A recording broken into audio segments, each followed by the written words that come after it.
Good morning, everyone. I am Jonathan Little. Today, we are going to be playing some No Limit Texas Hold'em. We are playing on CoinPoker. If you are not already in our $1,000 added weekly games, I definitely recommend you get in at PokerCoaching.com/weekly MTT. We add $1,000 to the prize pool every single week. Also, we have these private 50-cent dollar games. We also have a leaderboard on CoinPoker where we give away a bunch of money every month to players who are in there battling it out and grinding. And today, we're going to be playing heads up, one-on-one against 3 Maxi Bitcoin and whoever else wants to join. I'll be hopping in a few of these tables. Hopefully you all will help me get the game running. The password is JL Poker Coaching. I'll type it right here in the chat.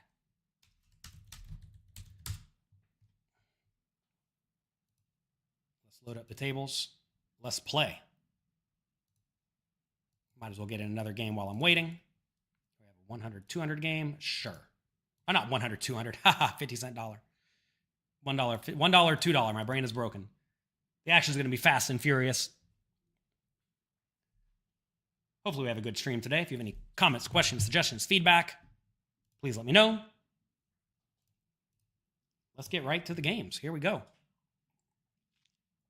We have the $1 buy-in poker coaching invitational up here. This is a $1,000 added tournament. As you see here, there are currently 112 people. Prize pool is 1,112 USDT.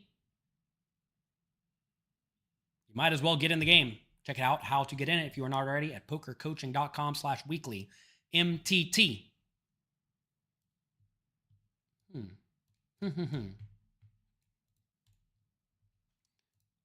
I'll be playing as many of these cash games as we possibly can get up and running. It may be a few. It may be almost none. We will see. You never know how it's going to go. I want to thank each and every one of you for being here today. I know we are just getting warmed up.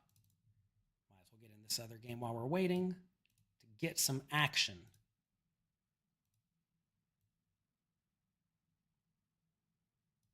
We do use some of these hands for YouTube content, Instagram content, and all of that. Let's raise a little bit wide with the King 4 offsuit. What could go wrong raising a little bit wide?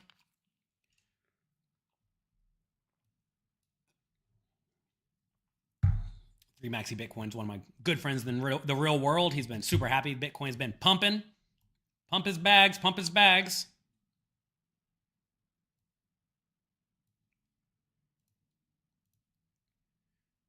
We'll go for small continuation bet on this board. We have kind of backdoor draws. This is a nice spot for him to check raise. It's always annoying when we do get check raised. But if he has nothing, he's probably going to fold. On low paired boards that are connected like that, this is an excellent spot to try your best to spike something. Or just check raise and then go from there, right? Check raise and then go from there, and it puts me in a nasty spot. Here we'll call the raise. We're playing 1-2. It's a little bit dicey, but, you know, because we will get jammed sometimes. This is a great flop. We can check raise this one, I presume. This player may open shove sometimes, which would be fine. We're not going anywhere. If this player bets, we will just put in the check raise and give it a spin. Ace king down here. We will, of course, 3-bet that.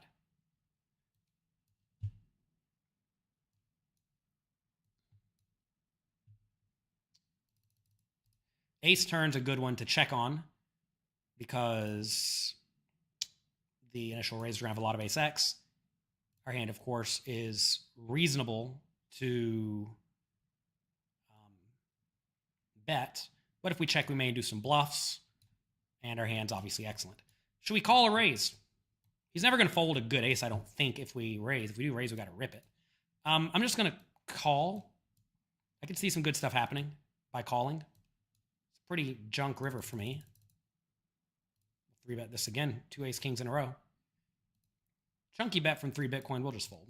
So notice here, we were horribly set up It's a better pair of aces, but we didn't lose any money. And I don't think if we shove there, we're going to get too many folds, or if we raise there, we're going to get too many folds from better ace-X. Right here, we, of course, will call. Fair flip. Can we win? No. Wonderful. So far, set up to tiers 2 times in a row in the first 1 minute and a half. But that's how it goes. Fun game, fun game. Call the bet with the ace. We will attempt to not fold the hand again. Maybe we'll lose, maybe we won't. I think we can better check this turn. If we get called, it's like whatever. Blind versus blind, I think we can just bet. Limp and limp, huh? Guess we'll limp.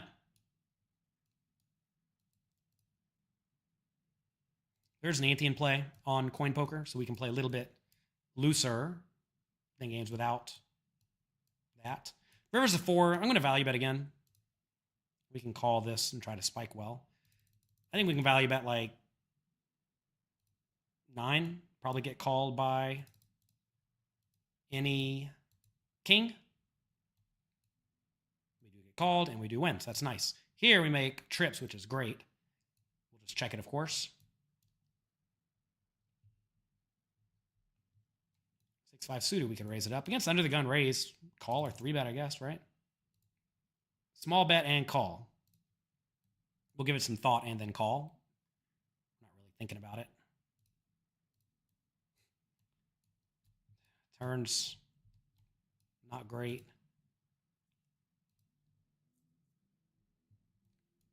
I don't even think we can value bet the river. Because no one's folding an ace, right? Ugh, so annoying. Like, what are there any bluffs here? This is the part we always want to consider. Is my opponent ever actually bluffing? This guy doesn't have very many ace-X at all. Does this guy, though? I'm going to pay, but I just think we lose, like, every time. Yeah. Oh, they were bluffing! I mean, that's why you call. Oh, because sometimes people just run bluffs. That's an optimistic one. Is the tournament 2 hours late? It is for the scheduled time. We update the time we start some chunk of the time based on when I can stream. Also, we change the time every once in a while so that other people can get in the game. I realize that people don't all live in the exact same time zone. What's good for you is bad for others. What's bad for others is good for you. It's a tough thing, time zones. I think I'm just going to re-raise this as a bluff.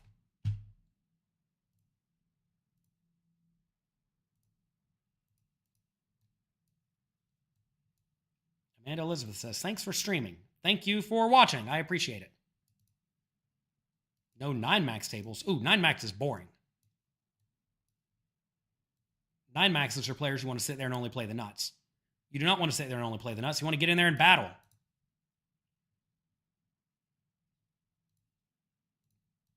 If you think poker is about sitting and only playing the nuts,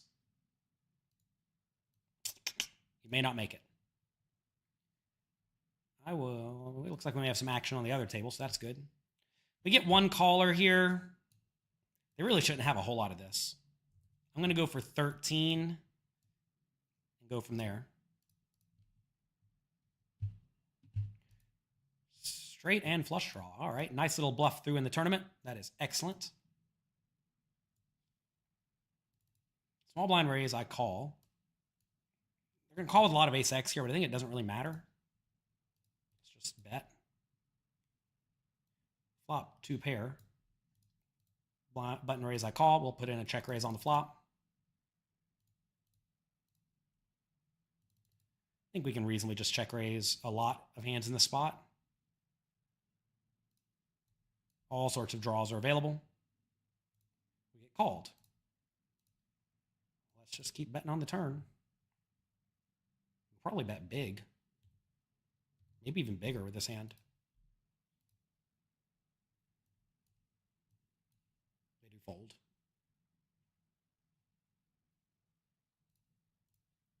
All right, raise, call, cold call, 3-bet. We're all in with the ace-king suited. Nothing else to do. Rip it in, give it a spin.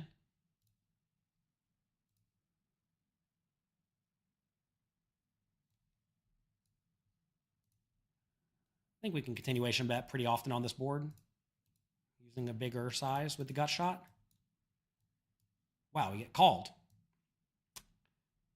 Usually not going to get called too often in this spot by this player unless they were just stone trapping me. They have the queen two. All right. Probably not a good play. Let's go 22 on this turn. And probably shove the river a lot of the time.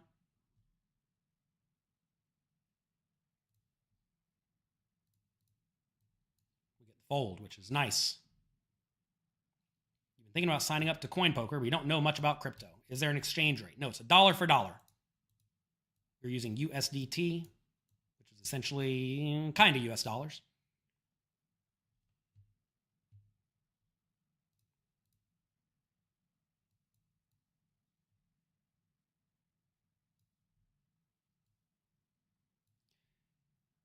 Ace-Jack suited will certainly raise it up.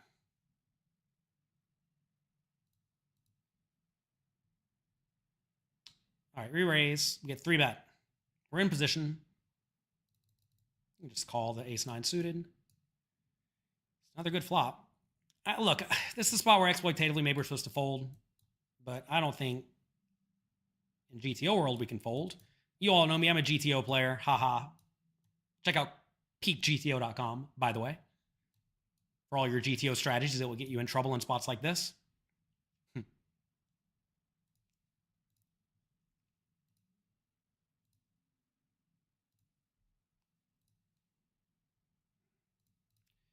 There's a queen. Do we ever lead? Probably not.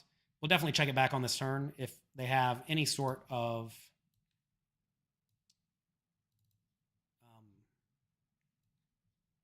king, they're never going to fold. We'll call again with the ace. Not a great river. Can we ever bluff lead? Probably not, because they're going to have some ace-king in their range, which is unfortunate. Did they let it check and we win? They let it check and we won. All right, that's lucky.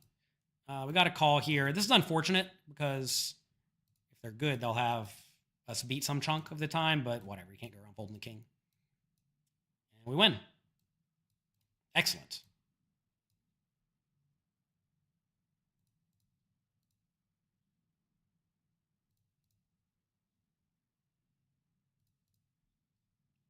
All right, raise, call, 3-bet. I'll just fold this. Ascension's range should be pretty strong. We're going to be pretty dominated by one or two of the players. This player's kind of short, so we're not getting great implied odds, so I'll just let that go. Raise, 3-bet, fold. Is this the player who just went nuts against me? Look, normally I think you can... I think this is a weird spot, right? We don't really want to make it 25. We'll call. I think shoving could be fine. Check. I think we just keep checking it. I think this is a player who just ran the bluff. I could be wrong. I'm not paying attention to names as well as I wish I was. Check. River. Look, the 6 is not great, but whatever. I'll go 16 and just try to get money in the pot. We turn a set here. They could easily have the king-jack, but I think we can just call, keep it civil. This might be a spot just to raise, though, given there are 2 people yet to act. I don't know. Maybe we're supposed to raise multi-way. You have to be very careful in general raising multi-way, just because it's very easy for someone to have a really, really good hand. I get the idea of trying to protect our range in this spot, though, in our hand, because we are obviously susceptible to being outdrawn. We get a boat on this river. That's great. It's a spot where King-Jack's certainly still loving it. Hopefully they just bet big and I'll go all in. If they check, we need to bet. And I think I'll go big. There are a bunch of busted draws. I think 32 is nice. Trying to get called by a queen that I don't think will ever fold. We raise, get 2 callers with the pocket aces. We could check, raise, or bet. I think either one's fine. Against these players, I don't know. This guy just did take that passive line, so it makes me not really want to check, raise, but I think check, raise is fine.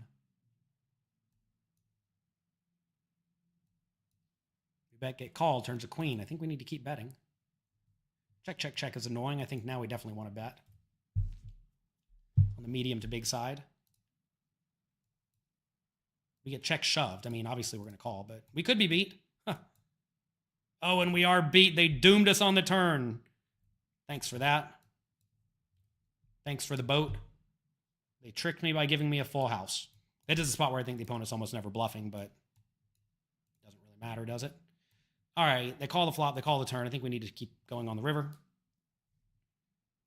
King of spades is not great because it makes it more difficult for them to have a busted flush draw. I think I'm just going to go all in, though. Not a great hand to go all in, but I don't see another excellent option.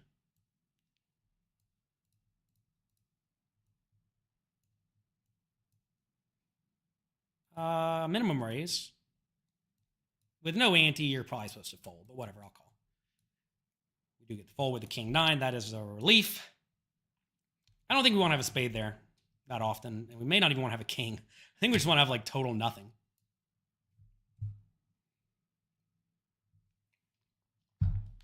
Can you run up a bankroll playing 25 cent, 50 cent? Sure. Load up the games, play a bunch of tables. Try to not run boats into boats where you lose. No, you certainly can run up a bankroll at any stakes. Just sit in and put in time, you know? I'm going to try to check raise the river with the nuts. There's not much value to be had by betting like pot or something like this. But if somebody has a queen, they're probably going to bet. We can put them in a nasty spot.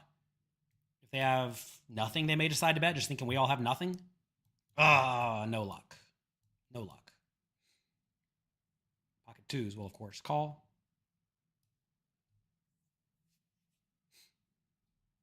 We have a bad flush draw and a bad pair. That does not make a good hand. But look, if you sit here and you play 4 tables or 16 tables, even better, at a time, and you grind a lot, I mean, it's really just a math problem.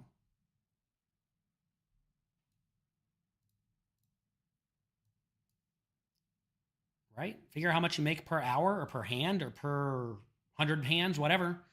Do the math. It's just a matter of you sitting down and putting in the effort. There's nothing stopping you from just sitting down and putting in a ton of volume at the table. Is Peak GTO the same as GTO Wizard? Similar but different. I think GTO Wizard really focuses on having a bunch of sims, and they do have a ton of sims, whereas Peak GTO has a lot of sims, and it's more so aimed at teaching you why the solver does what it does. If you check out the drills of the day, or the drill section in general, or the drill challenges, where you get to play a number of hands and see how you compare to how good pros do, with explanations from the pros on every decision point, I think that's a substantially better way to get very, very good at poker. I mean, having lots of sims and being able to look up what to do in a random GTO spot is nice. I think it is much more useful to be able to figure out why the solver does what it does so that you can implement those strategies in real time in your games.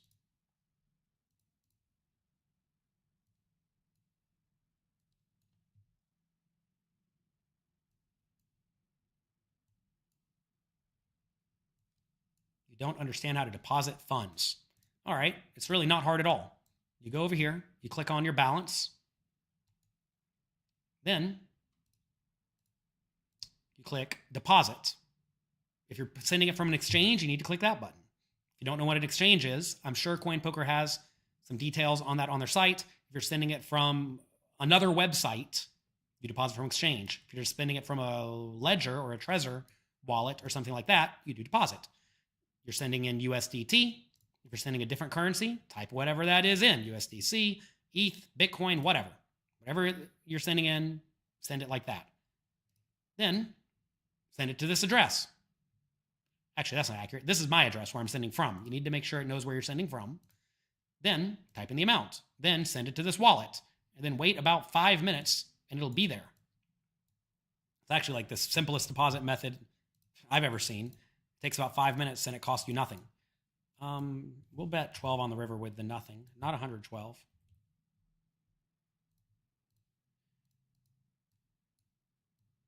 With most poker sites, you try to deposit, it takes hour, a day, whatever. With CoinPoker, you get the money in about a few minutes, which is awesome. Small pair, we can limp or raise. Just raise. We're doing great in the tournament. We get re-raised. Okay. Of course, call. You know, from out of position, we may start to have some shoves if the opponent is playing overly aggressively. But with no ante, et cetera, we don't want to be too crazy. Not the greatest flop.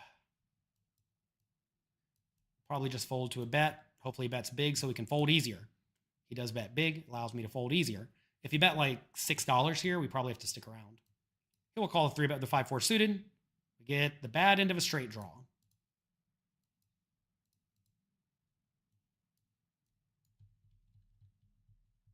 If you mess up depositing, you probably sent it to the wrong type of account.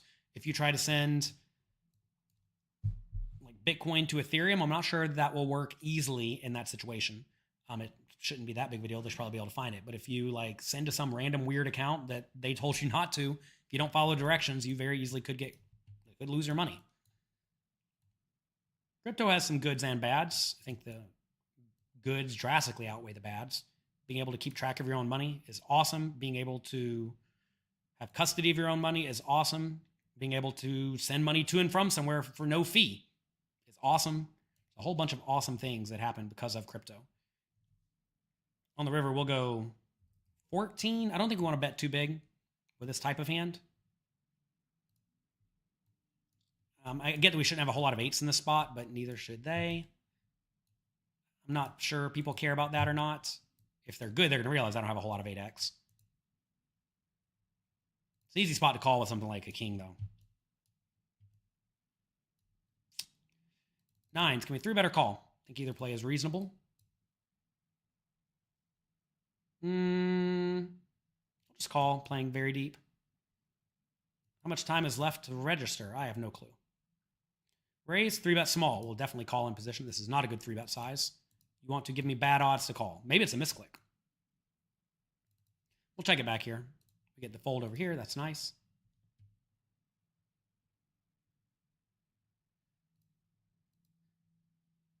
Turn a 9, which is good. I believe there's 30-something minutes left in the free roll or the $1 added tournament. I think we can bet this, although maybe check's fine.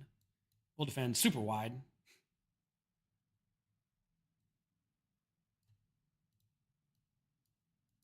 We get check called. Oh, look, is this hand good enough to go for value? This is where I'm not sure if this was a misclick pre-flop. I'm really confused about what's happening in general. Because 6 is a weird amount to 3-bet, 2 is a misclick. Normally a misclick is 5, because the 5 is minimum. I mean, obviously I'm going to call the river, but this is a weird spot. I'm not sure what's happening. Just call, don't fold good hands. Yeah, so I mean, I don't even know what that small re-raise was. But that's a spot where just bet the flop, get money, and we have the nuts. Check only really works out for you whenever your opponent makes something very good. It's hard for them to make something very good, right? If any of you have technical support, recognize I don't work at CoinPoker. I'm not their technical support. Don't complain to me. We could 4-bet or call. Luckily, CoinPoker support's excellent. They'll reply shortly after you email them. That's the cool thing about the internet nowadays. You can get help from someone who works at the site. I just like that they give us $1,000 every week to all of you. If you all appreciate the $1,000, click the like button, click the subscribe button. $1,000 every week. It's been about a year since we started, by the way. That is a lot of money. Straight into my followers' pockets.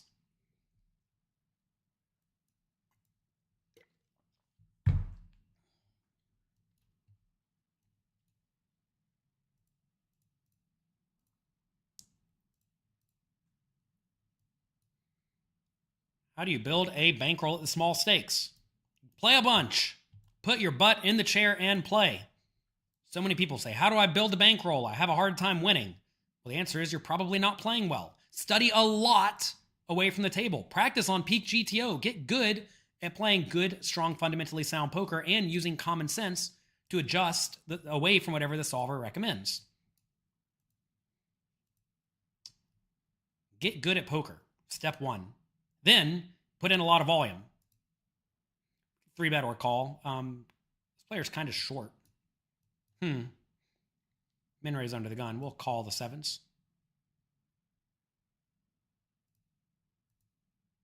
Call the 9-8 suited.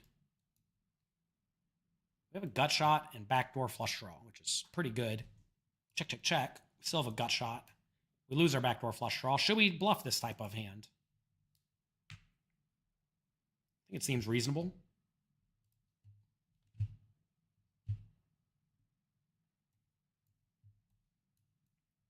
How do you play in California? Go outside, find a swing, enjoy yourself. I mean, we're going to put him in. We're going to get called a lot here. I think. Because presumably Carly's watching the game and they've seen about 7 bluffs. If your opponent's seen about 7 bluffs, you're going to start getting called a lot. How's a withdrawal? I've been getting my withdrawals within an hour pretty much every time.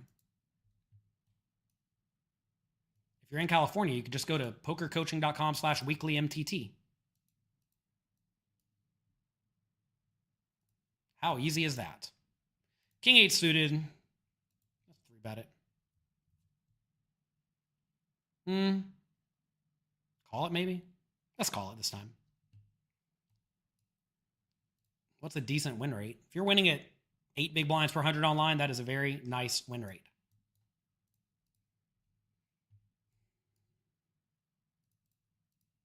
We'll call the small bet.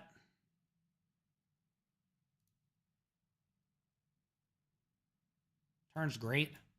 Can we check raise? So we're very deep. When you're very deep, the stack off threshold goes way up. Because like while our hand's almost always good, we certainly don't love it. Let's go big again. I think 2x pot's nice with this hand. If we get jammed, we can always fold. We'll get called by any ace. I think a king will call a lot too, given I have been using a lot of big bets so far. We get called and we win. That's good. You've been playing on CoinPoker for 2 weeks. You turned $0 into 40. Awesome. If you withdraw, you get as quick as your deposit. Usually your deposit takes about 5 minutes. They have to approve the cash outs, which normally takes an hour or less. I do think some of the cash outs are instant, though. If you're doing like $20,000, they take an hour or so to make sure it's all good. If you're withdrawing like $100, they'll give it to you very quickly, as far as I know.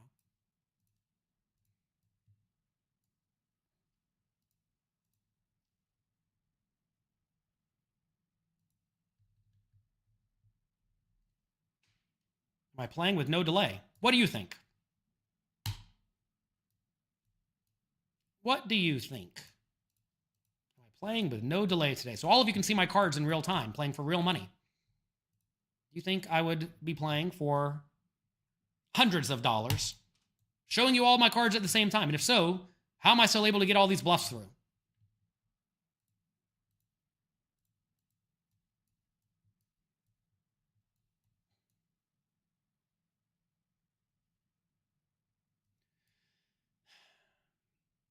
Poker players don't play without a delay. That would be dumb. Do you see why?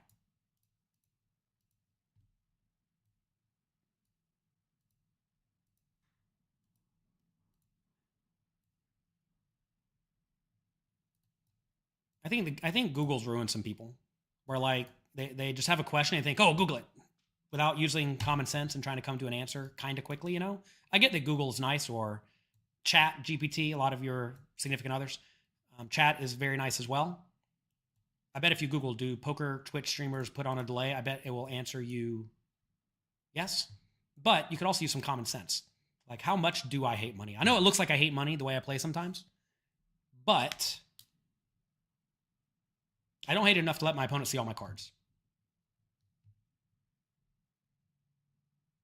If you did not sign up through PokerCoaching.com/weeklymtt, you cannot get in the tournament. This is for people who are members of the poker coaching community.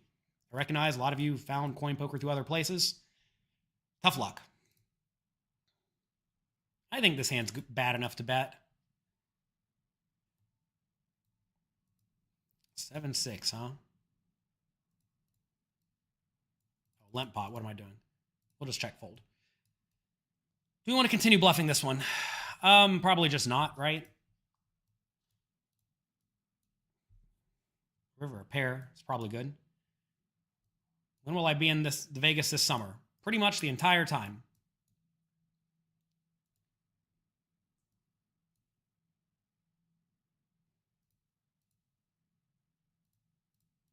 I will be in Vegas almost the entire summer, grinding it out. Oh, I actually just listed some action available on PokerStake. If you all want some of my action at the World Series of Poker, there's a link. Get in there. Selling action for all sorts of terms because you all asked me to. There's a decent amount of action, and markups I think are reasonable, where we can all make some equity. We 3-bet this sometimes? Sure.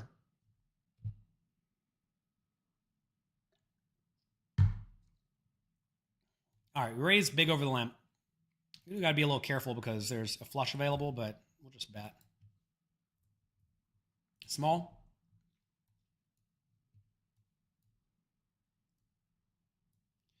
Get called. I think we can just...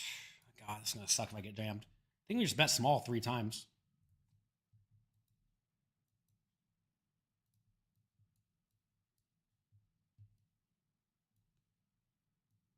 Called again. Do we ever check this? So check is nice because we never get jammed. We lose value, though, against a king or a jack. Oh, I mean, I'm gonna check. Seems weak, but we can obviously easily call any bet, and we induce bluffs from the ace of hearts, which is great. Whereas if we bet, we sometimes get jammed by the ace of hearts, which is really bad. And now we can just easily call, right? Because they'll value bet plenty of worse stuff. And they had a flush, right? So good thing we didn't bet any amount on the river because we would have lost far more. 3 blind raise. We can call our 3-bet. I don't really love 3-bet fold.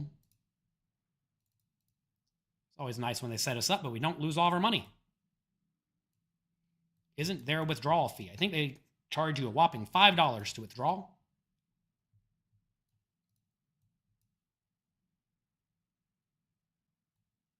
Which is far less than pretty much every other poker site.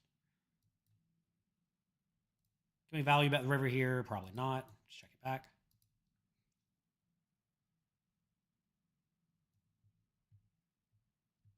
You find that it's easier to play 3 ways here. I'm just going to fold. You find that you play 1 table better than 4. Does that mean you're bad at poker? Probably. Also, that said, you're probably running hot over a small sample on that 1 table. You got to realize 1 table. I mean, look at this table here, for example, right? I've ran a full house into a full house, a set into against a flush, and I lost ace king to pocket 7s. All on this table. I'm down like, I don't know, $500 on this 1 table. Now, on the other table, we were up like $300. Does that mean I'm all of a sudden really good on one and really bad on the other? No, it's variance, right? So recognize that over the short term, crazy stuff's going to happen. And be okay with that, right? Which is why playing a lot of tables will let you get through the variance far faster. Which is good. I think we can check back this sometimes. Small blind should have some 9x in their range, right?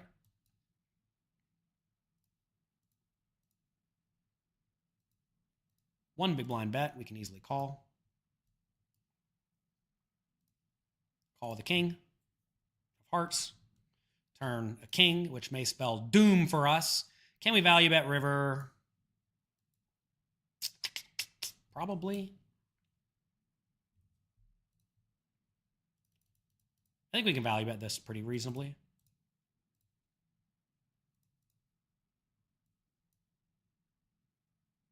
They check river. We'll check it back now. So we got nice value on the turn, which is great. Love the monthly challenges on Peak GTO. Good, glad to hear it. That's exactly what we were going for. If you've not checked them out, definitely do it. Someone the other day commented, I didn't even know these videos existed. Well, they do. I think they're some of the best content on the internet today, assuming you are trying to learn good, strong, fundamentally sound poker. Because It walks you through a GTO scenario street by street, and then me or one of my coaches goes through and analyzes the situation. I think we can go to 9 and then fold to a shove.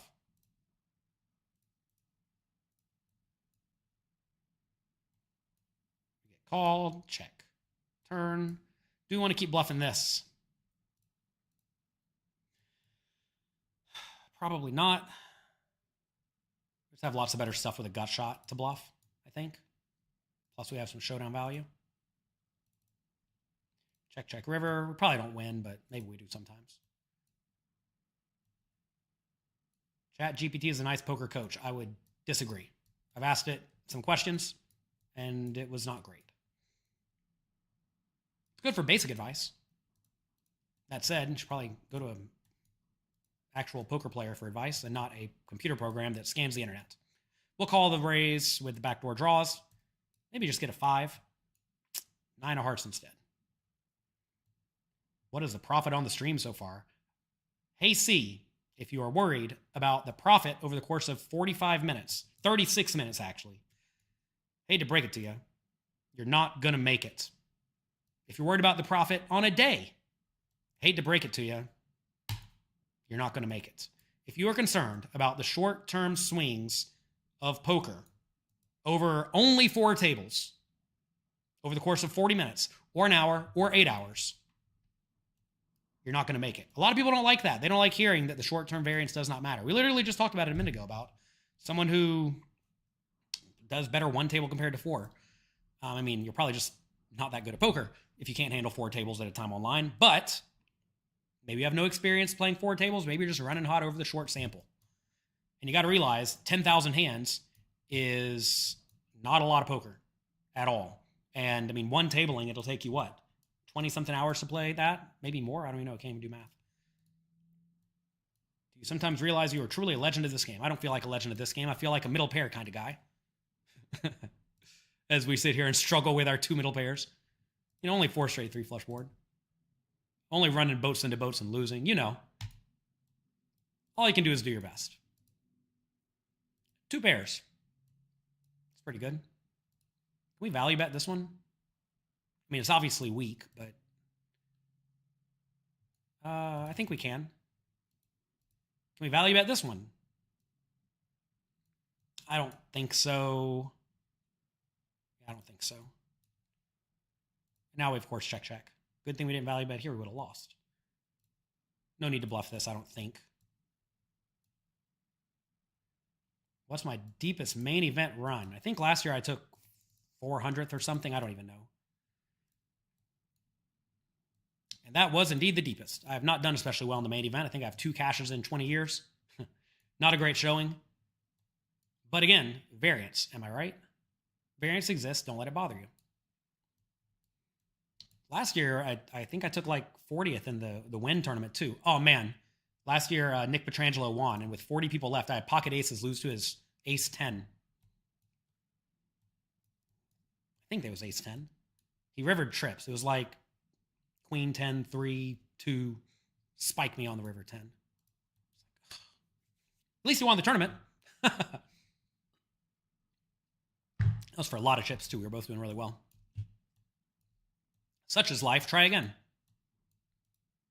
In the main event, I remember I think I lost like ace king to ace 10, 7s to 6s, and then I got ace queen to ace king for the rest of it. I remember like bam, bam, bam. It was like bam, bam, bam.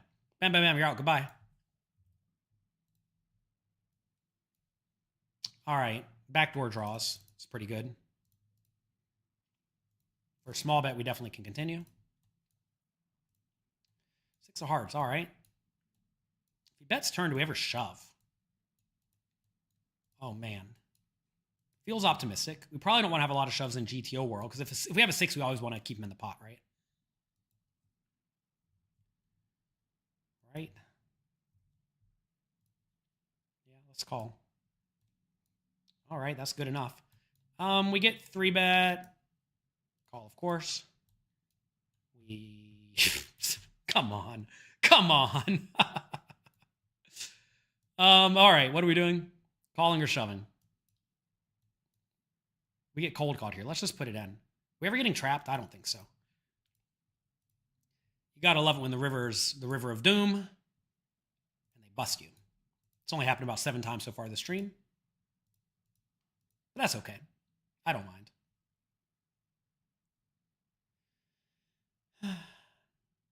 You found a lot of mistakes that regs make because you've been studying Peak GTO. Yeah. I'm sure if you're in every hand that I've played so far in the stream through Peak GTO, you'll probably find plenty of mistakes. And that's the cool part of poker, is that we all make plenty of mistakes. And if you study your hands away from the table, you'll get far better at poker. And you'll get far better at poker pretty quick. We have another table loaded up over here if anybody else wants to play. Get in the game. I'll probably make videos out of all of this, so if you want me to review your play against me, check out PokerCoaching.com/weeklymtt right now. Get in the game. You can be playing, if you don't even have a CoinPoker account yet, in about 5 minutes. You're trying to quit your job and make a living on CoinPoker or Global Poker or whatever. Look. Very importantly, if you have not proven to yourself that you are a good, strong, winning poker player, obviously do not quit your job. I recommend to everyone who has any dependence in life whatsoever, assuming you care about providing for people, you need to get to where you can make more than your current income at poker consistently for like 3, 4, 6 months. Because you may just be running hot. You may go on a downswing. You may find you don't love grinding as much as you think you may love grinding. And your current job is consistent. Back whenever I was deciding to become a poker player, I was going to college full-time and working 2 full-time jobs. And I was playing poker as much as I possibly could and studying poker as much as I possibly could in my spare time. I think we can bet this small. I don't really love this spot, but this should be a lot of middle cards, and middle cards miss a lot on this board. Obviously, a lot of Queen X2. I think double me up's probably going to play straightforwardly enough. I think this is okay. We do get called, and like right there when we do get called, we may extract some value, maybe not. It's tough to say. Do we bet on the 7? I don't think we need to. 9's pretty safe. I would presume it's going to be a lot of ace high, right? I think we're going to win a lot. Yeah, good.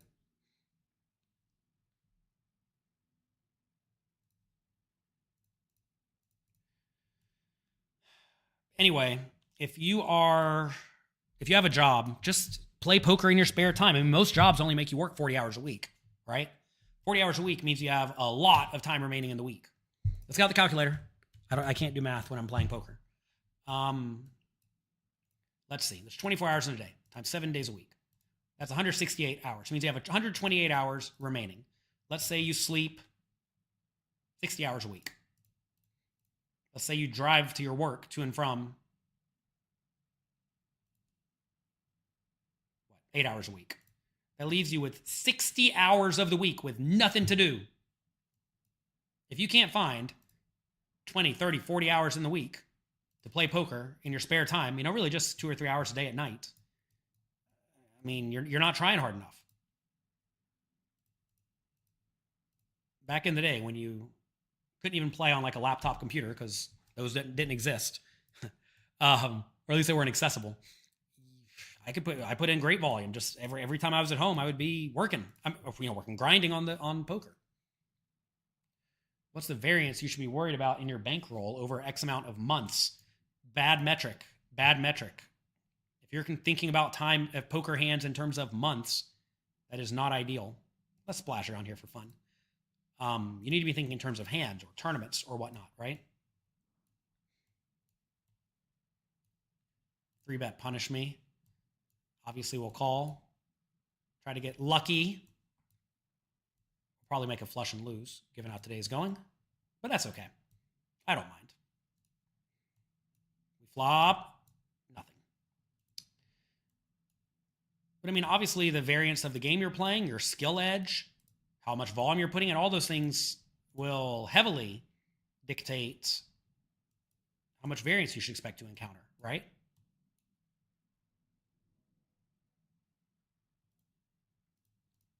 Check out PokerCoaching.com/bankroll. That is a nice primer on how to play in general. I'm sorry, your bankroll management in general. Gosh, my brain's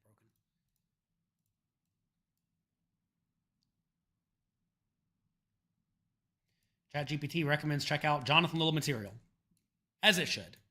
If it's going to be taking content from my site to give to you, hopefully it at least recommends you go check it out. It's nice to know that ChatGPT is skimming PokerCoaching.com and taking all the information on it. Lovely. Lovely, lovely. We need to get some action. Let's go, everybody. Let's play more tables.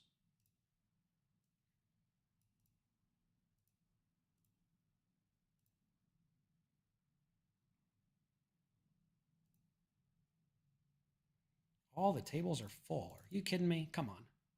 Here we go.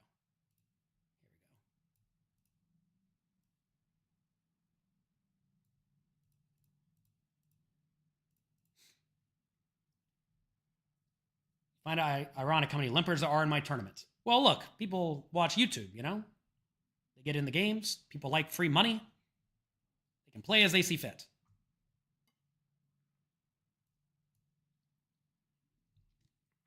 This was 3 ways, I think. I guess I'll call turn, but then fold river. Folding turn might be right.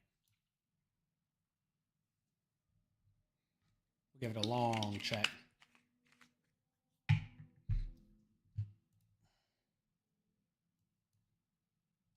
Maybe they'll check it back with a king.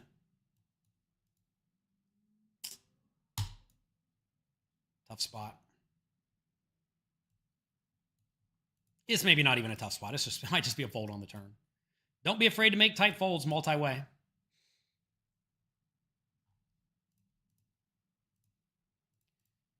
To be fair, I was asking ChatGPT what I would consider difficult poker questions. I want to know how fast before it's going to make Jonathan Little obsolete. It does not do well with very difficult poker questions. It does very well with basic poker questions. Really, anything you can like skim in an article, it does great at. Anything you can't just like skim in an article, it completely falls apart at. When it comes to regurgitating content, you know? And the thing is, a lot of poker is not just regurgitating content. It's, you know, figuring out how this scenario that looks kind of similar to the last scenario differs from a lot of other scenarios. We'll check raise this one to 8. What stakes do you need to play online to make 70K a year? Also, bad question. How much are you going to be playing? What kind of edge do you expect to have? Et cetera, et cetera, et cetera. We 3-bet this, we get a rough flop. This might just be a check fold. This is a nasty one. I mean, I think we want to just keep bluffing, right? Small bet and then jam river.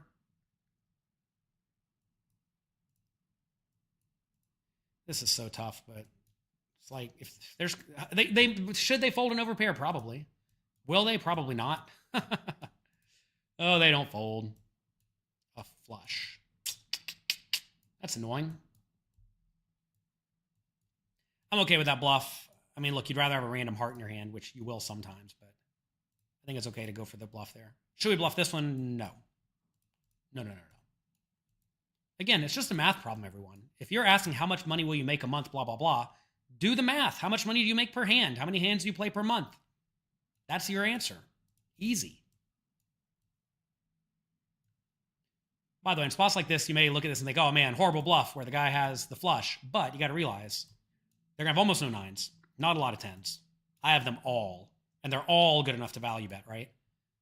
So this is a really, really good spot for me to go for it, even without the heart. And I mean, I understand that like overpairs aren't going to fold, boats aren't going to fold. Flushes probably don't even love it on the river, which is kind of neat because you block me from having random bluffs that have the heart, right? It's a cool spot. Obviously, I don't think the opponent's going to fold this type of stuff. And to be fair, some people never even fold stuff like, you know, jacks or queens or kings. But I think it's an okay spot to bluff. I'll do it again, especially if they're going to call with the draws and have a bunch of unpaired hands on the river. Maybe you're supposed to give up if they're going to have lots of busted flush draws and, I'm sorry, lots of flushes and overpairs that they're never going to fold on the river. I think we left enough behind to where they could find big folds, though.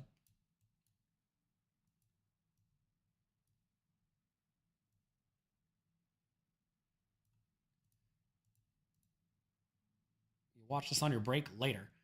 Yeah, I mean, we have lots of live streams. You can check them out in the live section on YouTube. They're there for you. I'll probably call a river bet.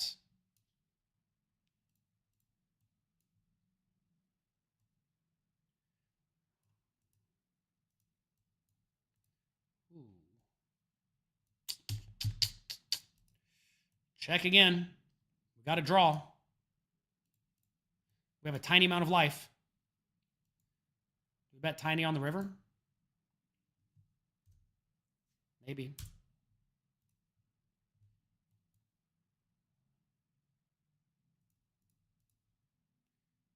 Probably get raised out of my seat. Kind of a weird spot because they're going to bet a lot of flush draws on the turn, right? So I really shouldn't get raised out of my seat that much.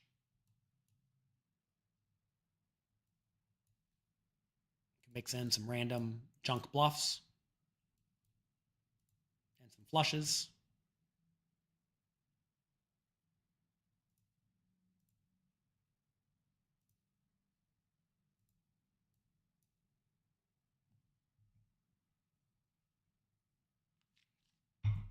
If you have a wife who hates you playing poker, or a husband who hates you playing poker, either one, you want to consider their feelings. How much do they hate it? Do they hate it like a little tiny bit, or do they hate it a lot? If they hate it a lot, you probably shouldn't do it. If they hate it a little tiny bit, you have to ask, is this acceptable to you, right? Always consider the people in your lives' feelings when you make decisions. And, do your best to consider them, weigh how much their decision matter, or their feelings matter in this instance, and proceed logically, right?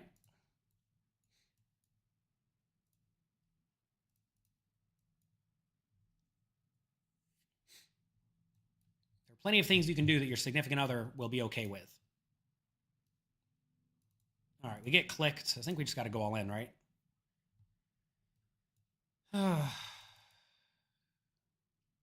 Yeah, out of position seems reasonable. Calling some sure is fine too. I don't think we need to have many clicks out of position here.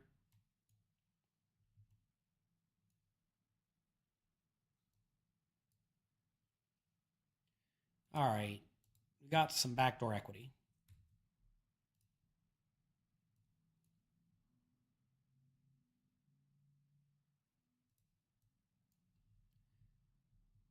In the ideal world, I think it makes sense for you and your significant other to find ways to enjoy your time apart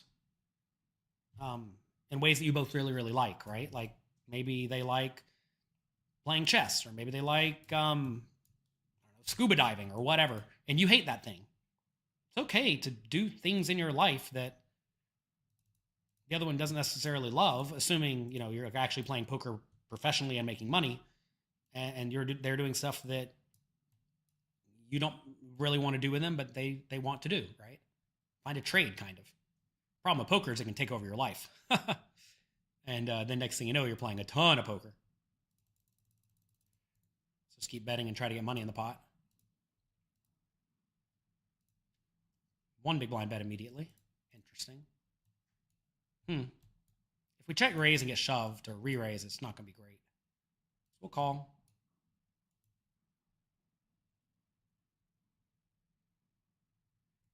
Poker really that much of a unique game? What do you mean? Check the river again.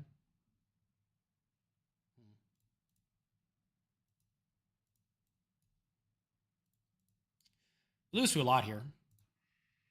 Can we raise this? I think we can. Do we go all in? I think we go all in. I get that we lose to a lot of stuff in this scenario, but I think we can justify the shove. Especially since this guy called it off kind of light earlier. All right, 9-4, got him.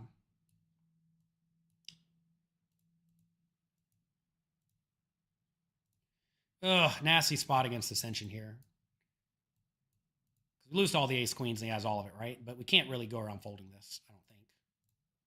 We certainly don't want to jam, because if we jam and get called, we lose a lot. We'll check again on the river, and I think we just lose. Ace queen, all right. By playing it slowly, we were set up to tears again and didn't lose all of our money. 3 or 4 times today, we have been doomed in a spot a lot of people would have gone broke.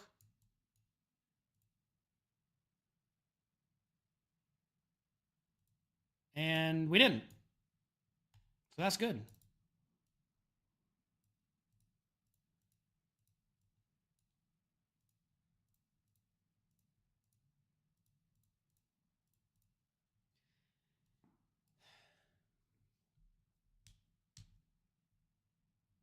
You don't like bluffing on double pair board at the lower stakes.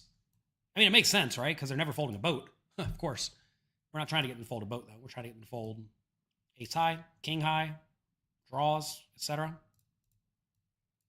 Overpairs, maybe. But if you think they're never going to fold overpairs, then bluffing loses a lot of merit. I totally agree.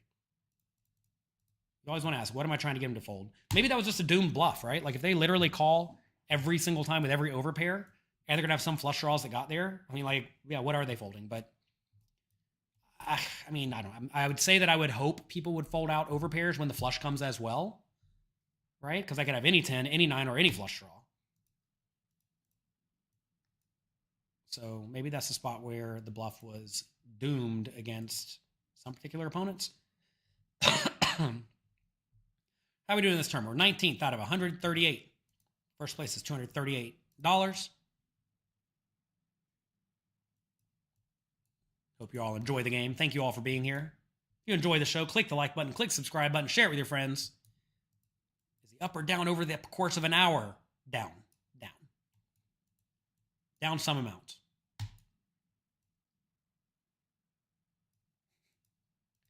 But does he care? No. In fact, he does not.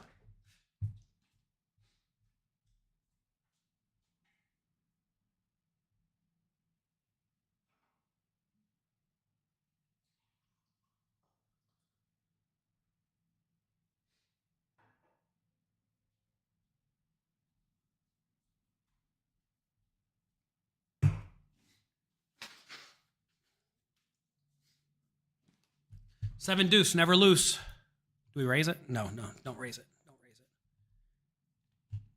You're excited for the World Series. We'll be there in June. Make sure you say hi if you see me. I will be there most of the summer. Not all the summer, most of the summer. Boss Biden. I think this was a good player back in the day when I used to grind on this a bunch. Back in the day, a year ago, when I was grinding a bunch, Boss Biden would be on every table, grinding it out.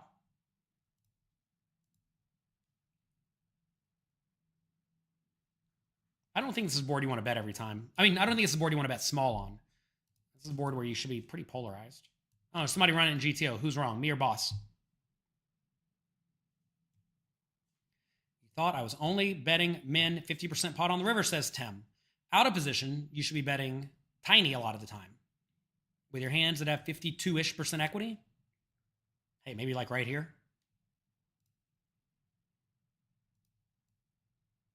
Sure. Like an ace or a 10 here from out of position is a nice spot. This is a nice spot to bet small. We discussed this thoroughly in the tournament and cash game masterclass at PokerCoaching.com.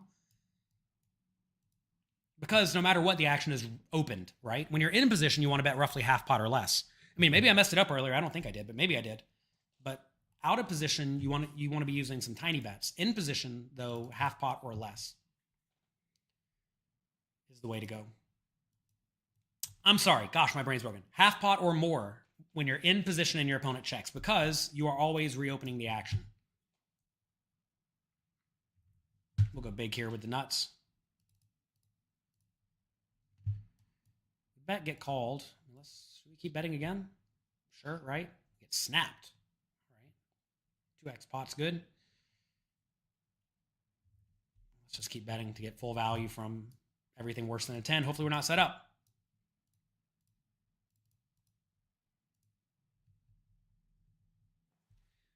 Be back in a sec.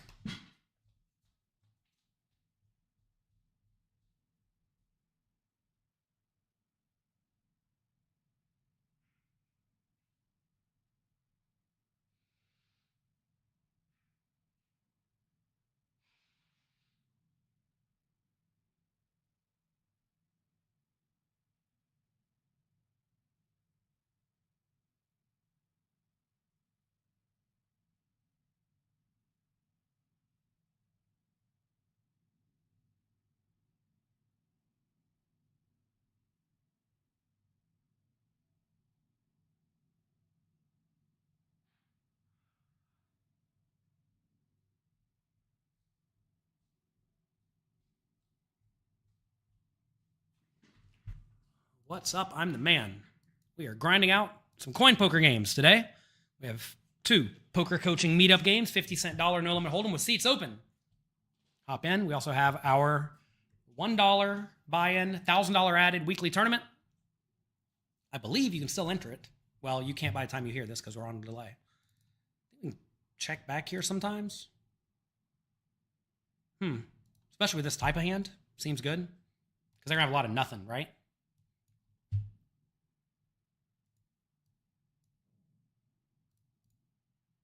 Books and content have helped you. Well, thank you very much. Glad to hear it. That is exactly what we were going for. I was the first person you listened to back in the day. Glad to hear it again. Nobody can explain the game like me. Well, that's what we go for. I know a lot of you are struggling with GTO poker strategies. Do we bluff this sometimes? Sure. Definitely check out. Maybe we should do something different there. Donk lead river, huh? Is our hand good enough to shove? Or just raise big? I mean,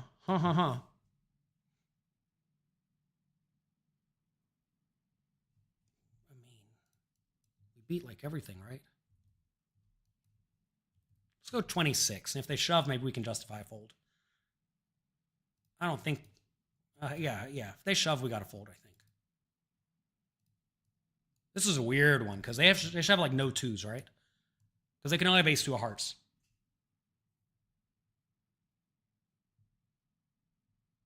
They fold. That's a weird hand. I don't know what's happening on that one. Min raise get jammed with fold.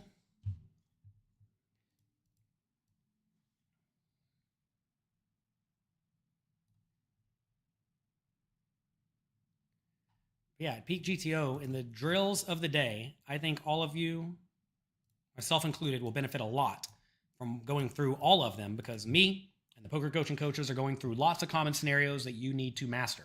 I personally love going through the ones that Justin Sliba has made. Justin Sliba is literally the GTO master, and I've learned a ton about GTO from him. Just give up on this. And anyway, you can learn a lot from me and the other coaches in the drills of the day and the drill challenges that we just released. So check it out at Peak GTO. We actually have a free access to the site. Now that I'm thinking about it, I forget the exact link. I think it's pokercoaching.com/free pass. Try that out. Pokercoaching.com/free pass. I think you get access to Peak GTO for today and tomorrow. Can you make a sit and go masterclass? We did that a long time ago. That said, sit and goes are kind of dead nowadays. I would not recommend them as a game of the future. We do have a spin and go course on Poker Coaching, which is really good, by Ryan O'Donnell, Super Crusher. He actually did really good in a 25K a year or 2 ago at the World Series. How do you get in the game? What is the password? JL Poker Coaching. I'll click it right here.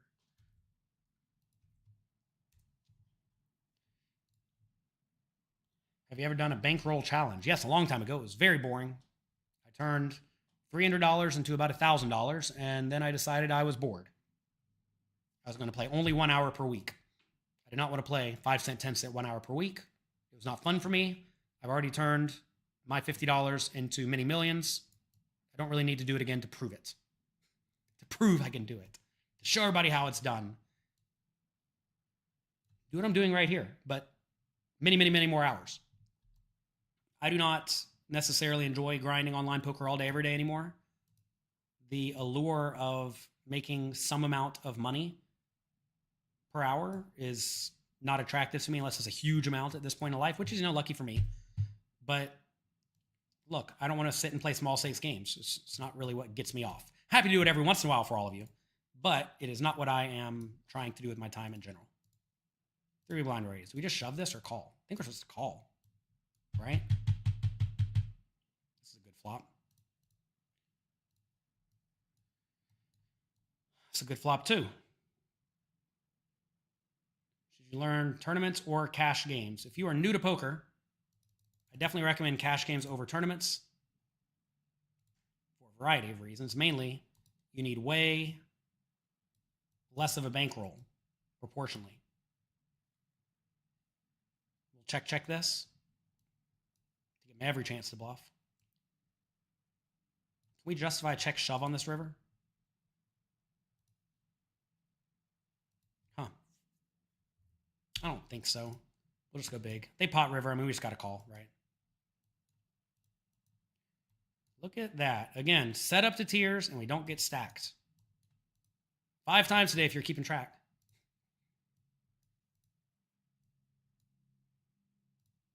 Nothing makes me happier than being in spots like that where I think people like typically overvalue their hand. Then you just don't overvalue it, right?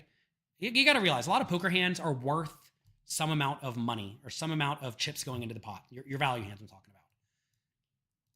Oh God, do we call this? I think this might be a call. It's an annoying one, but I think it's probably a call. Probably a call. Sure. I don't know. It's tough if there's value betting a 10, but I think you got to call the ace high there. That's good, so that's good. And like you got to realize, like that previous hand, let's pull it up real quick. This one right here, like on the turn, when he checks, he either has just total nothing or a good hand he's not folding. It's like, what's a good hand he's not folding? Like a queen or an ace, right? And he's not going to call a turn and a river bet with the queen. So I'm only going to call by an ace, and I lose to the ace, right? And I don't need to build the pot because the pot's already kind of big. So this is a spot where betting really doesn't do me a whole lot of good. So check it. And when he happens to have me beat, I just don't get stacked, right? Just not getting stacked is very, very valuable.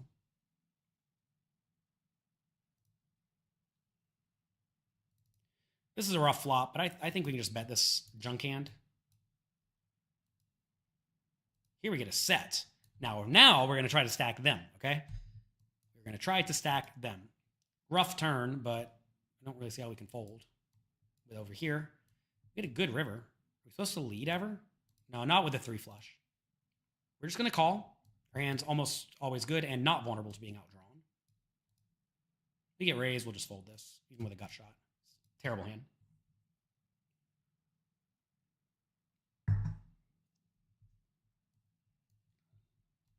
Great. Hopefully we don't get stacked.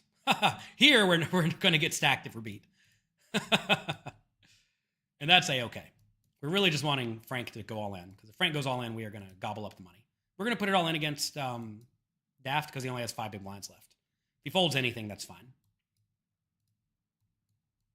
He's not going to fold, though, because he's 5 big blinds. All right. We get the money. And like right here, we're going to get the money anyway, right?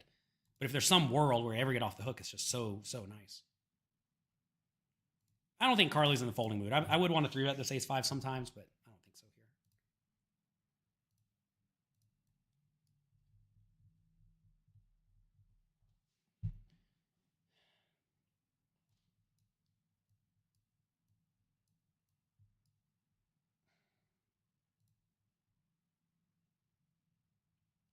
Anyway, if you are new to poker, I would generally recommend learning cash games to start, just because you're going to be up or down a little bit every day. You're not going to get rich quick, but you're also not just going to go on a giant downswing, right? Because you can play great in tournaments and just be on horrible downswings. And it happens, and there's like not much to do about it. I mean, use myself as an example. This year, I think I'm down like 20 buy-ins in tournaments, which is no fun. It's like $200,000 or something.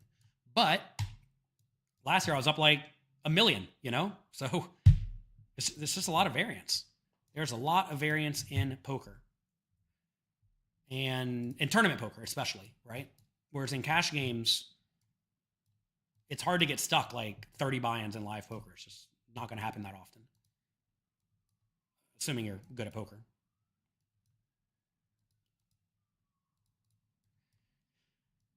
Oh, check, river 8. Can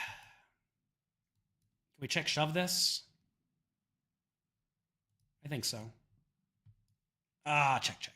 That's where I thought maybe it just goes check with a lot of 10x, but I think it's okay to go for the check there with some trips.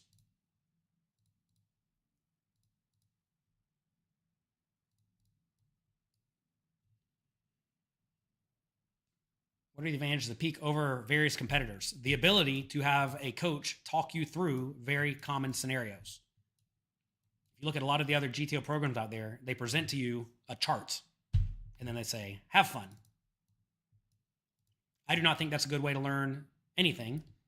I think a much better way to learn is to have someone who is an expert at that thing explain why the chart says to do what it does. That is a huge benefit of Peak over everything else on the market. We bet got 2 callers. Obviously, I don't know about this one. I think we just let it check. What's an answer to prevent real-time assistance? I think the sites need to be able to see what you're doing in real time. And they need to pay attention to it, and they need to care. This is all in for 7. I think this is good enough to play. The problem is we got to shove 20. Do we call? Let's call. I think we can call and then fold. Do a shove. Ace is great. Oh, God. Jack 10 suited, trick me. That's fine. If we're in the big blind, of course we call. I think it might be a fold in that spot because the small blind had a weird, or the big blind had a weird amount, right? They could shove and still give me okay odds to call it off. So I don't know. That was a rough one.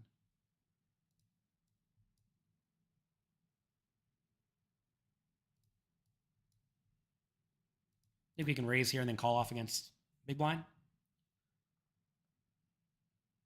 Do I think Daft Deuces made a good play losing with ace jack on jack 6-2? Yeah. Don't fold ace jack on jack 6-2. That would be horrible. And I do think check shoving all in is the only option, given they had almost no chips. They can maybe check click it or something, but I don't think you want to do that. I think it was a 2 flush board. No, check shove's the only right play.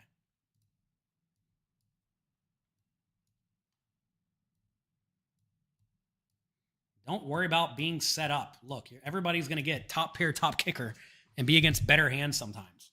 It happens. It's okay. Don't let it bother you.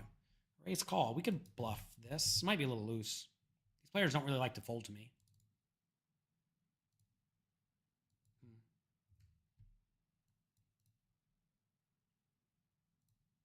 We'll go 15 anyway.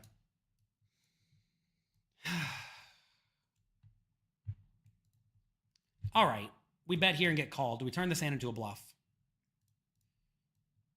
On this run out. Trying to get them fold an overpair. I don't think overpairs are going to fold, so we'll check. All right, top pair, out of position 3 ways. 3 bet pot. What do we do?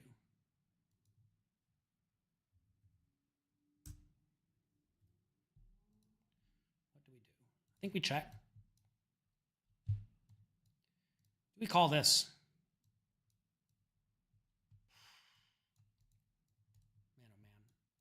I think the answer is probably. I'm going to bet small. I mean, like, I feel like we're losing here a lot, but we've got to be good 1 and 6. Yeah, fine, whatever.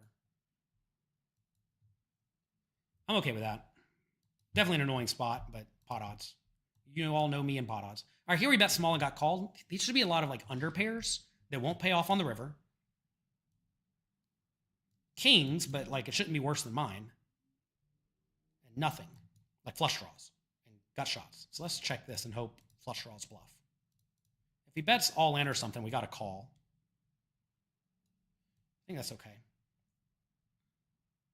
In low stakes, you can go about how to get back just to comfortable. I'm not sure what you mean. Sit down and play. Get over the idea of being comfortable. Y'all may not know this, but I sweat like crazy every time I play. Why? I don't know. I'm not stressed. Feel perfectly fine. But your body will always feel stress. You will always feel slight bits of uncomfort. My neck hurts right now. My neck always hurts. I'm uncomfortable, but I don't care. That's just the human condition. Recognize that every play you make wins or loses some amount of equity. If you make plays that win equity, bankroll will go up. If you make plays that lose equity, bankroll will go down. Simple as that. Really is simple as that. Thanks to all of you for being here, by the way. If you enjoy the show, click the like button, click the subscribe button, share it with your friends. So is the path to get good at cash games, then get lucky in tournaments? What do you mean lucky in tournaments? What does that even mean? That sounds like so defeatist or not really understanding how poker works. You got to realize there's just a lot of variance in tournaments, and that's okay. Understand the game you signed up for.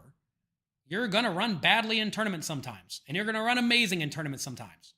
Just realize a small sample of tournaments is not a month of playing 2 tournaments a week. 8 tournaments is not a lot. 800 tournaments is not a lot. Get comfortable with the idea that your bankroll is just not going to go straight up, because it's not. Your bankroll is not going to go straight up in tournaments. It may in cash games if you find good games, but you're never going to get rich quick in cash games, right? So you got to realize what you're signing up for. And once you're okay with the idea that I'm playing a game with high variance, then you'll be fine. But a lot of people like to cry and complain, oh man, I'm on a downswing. They think, if they were in my shoes, they've lost 20 tournaments in a row in live poker. Oh, I'm doomed. I must be bad at poker now. Whereas like last year, I won this humongous trophy for winning 2 in a week, you know?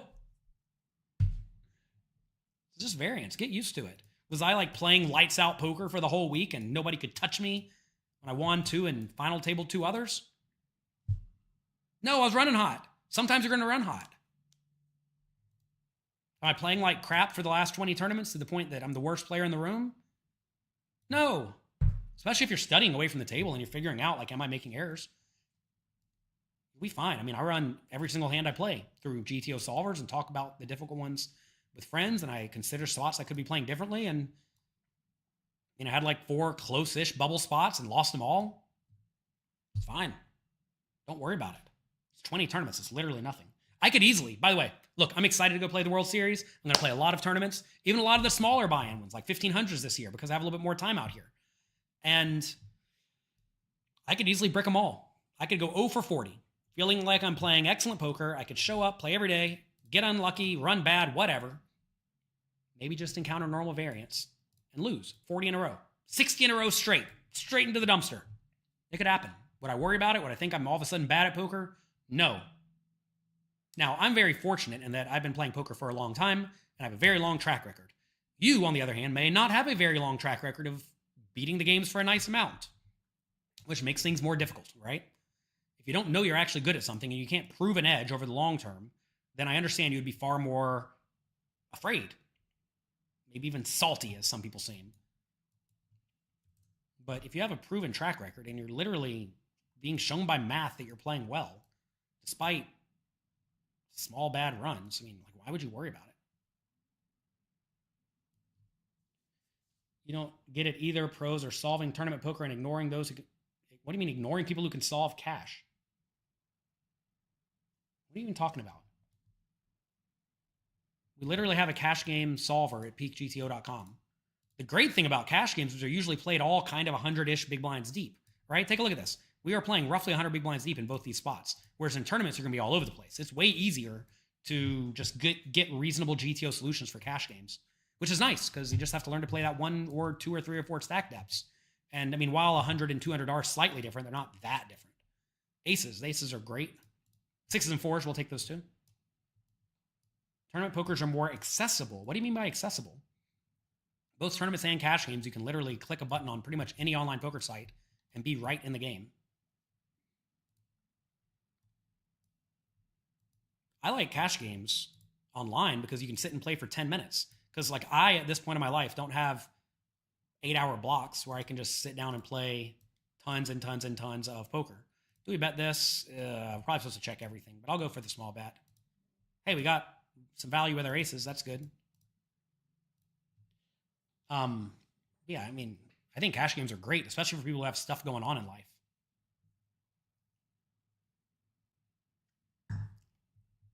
Cash games are also great because you can play literally, I mean, that's the same thing, right? You can play as long as you want. A lot of people have, let's say, 4 hours to play poker at night. Can't go and play tournaments for 4 hours only because you might make a deep run and have to play 8. Flush alert. Cannot value bet this.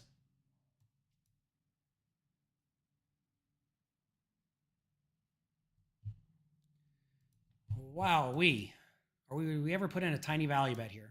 No, what am I saying? We have a bluff. Huh. Do we ever bluff this? My brain's broken. I'm so tired.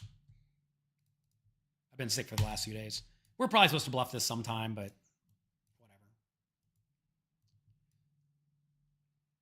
Do we ever raise? Oh my God, do we ever raise? we put them all in or just raise small?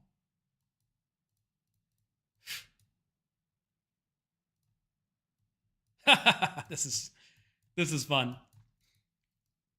If you don't have a queen or a 9, he's probably going to fold, right? Oh, bad boat. I think right there with no... I mean, maybe I'm just totally gone insane. But I think right here, I don't really want to have the 4 of clubs. But right here, I really don't want to have a king, a queen, a jack, or a 10. Right? I think that's what I don't want to have. Ideally, I don't want to have clubs either. Because I want him to have clubs. I think this is a spot where I'm going to get... Like, a lot of those hands are going to feel inclined to bluff. And I thought the timing honestly looked kind of weak. And I thought a clickback would get like ace high to fold. Maybe that's stupid. Maybe Jonathan has gone stupid. I don't think so. Do I ever do that with the nuts? Probably not. Let's get real. I'm okay with that one, though. I meant comfortable if you had a bankroll. Reset only the... Look, if you have a small bankroll, grow your bankroll. Also, you're allowed to get a job. You know, I know a lot of people don't want to get a job. They don't want to go work.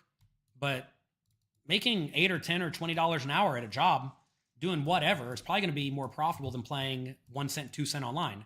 Now, you're not going to get any better not playing online poker. But if you're playing 1 cent, 2 cent online, you can get skills, right?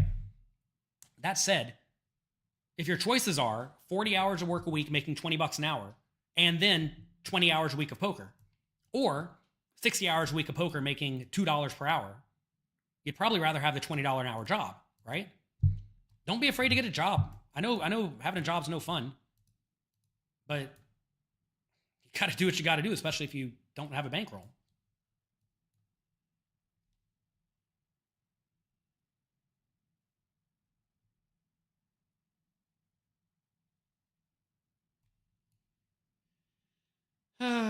Thanks for hosting the tournaments. Glad to do it. I'm happy to help.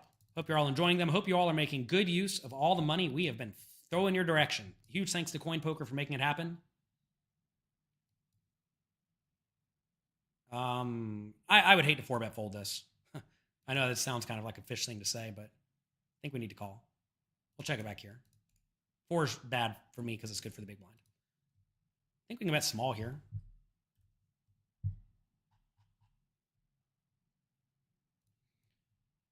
You've been considering taking a hand to write down. I'm just going to check. Do we check? We could be beat by Ascension easily. So I'm just going to check. All right. Like right here, maybe we get a little bit of value, but I don't think so. Josh, yeah, taking a notebook is very beneficial. You can see how I used to write notes at PokerCoaching.com/notes. Oh my God, I misclicked for the first time in the tournament. I've been doing 3x over here, 2x over here, and finally I put in a 3x and get shoved on. That was a mistake. That's okay. But yeah, Josh, a lot of you're absolutely right about this. A lot of places aren't going to let you use your phones anymore at the table. With all the people trying to use a solver while they're playing. Do I even raise this? I think I just do. I mean, obviously a phone is quick if you get good at it. But in live poker, I know the World Series said you can't have a phone with a few tables left, et cetera, et cetera. That's a problem. If you're trying to write down your hands, which obviously you should be. Are we near the money? 100 remain, 48 get paid. First place is $245. Cool. Cool.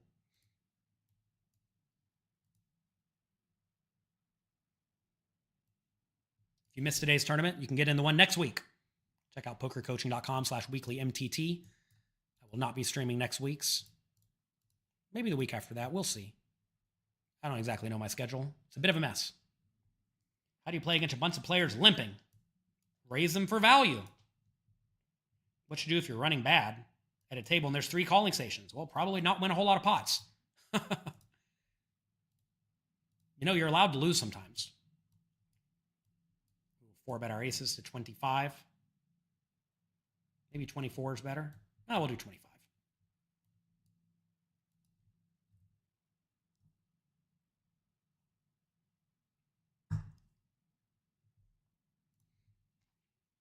You act like you could Face off at a table with 8 other players chosen from chat and cash out cash games every time for a buy-in. Did you literally listen to what I just said a second ago? I realize we're a few minutes behind. That's mean. Don't be mean, Jonathan. No, I think if you put me to cash game players with 8 players from the chat, your choice, I would be perfectly fine. I think I would win at about 4 big blinds per 100 online. I would say with a high degree of confidence. We could bet it if you ever wanted to put it together. I'm actually pretty good at full ring cash games because it kind of forces you to be a little bit tight. And honestly, Jonathan Lowe does skew a little bit tight. I know that I've been a little bit aggressive in these games today, but I actually skew a little bit tight in general, I think. And I don't mind playing full ring. I'd rather play shorthanded. I do think my edge is probably bigger shorthanded, but I've spent way more than my fair share of time playing 5, 10, and 10, 20, and 25, 50 live.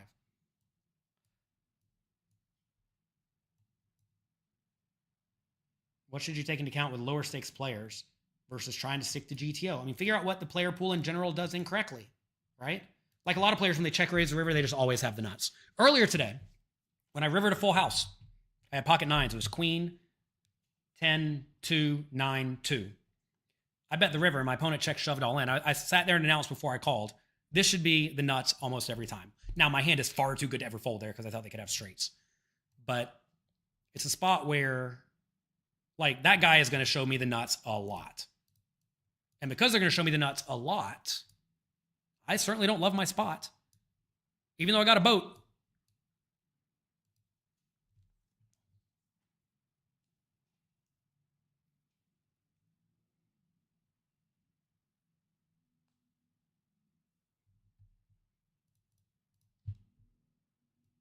I think you want to have a queen on the full house. Yeah, you'd rather have a full house than not. You don't always have the full house. That's the tough thing about poker. It's hard to always have the nuts. Believe it or not, you are allowed to bluff. Now, you're not going to get your opponent to fold full houses, of course. We're not trying to get them to fold full houses. We're trying to get them to fold all the nothing. Work no way, you're retired. It is funny because a lot of my friends have no job. They don't want a job. Which is fine, I get it. A lot of people would rather hustle hard than have to clock in every day at 9 a.m. I get it. I don't want to clock in at 9 a.m. Sometimes you got to do what you got to do. And I recognize that. But, you know, if your options are make $2 an hour or make $20 an hour, I'd recommend most people take the 20 because then you can pay your bills. You can add to your bankroll far faster.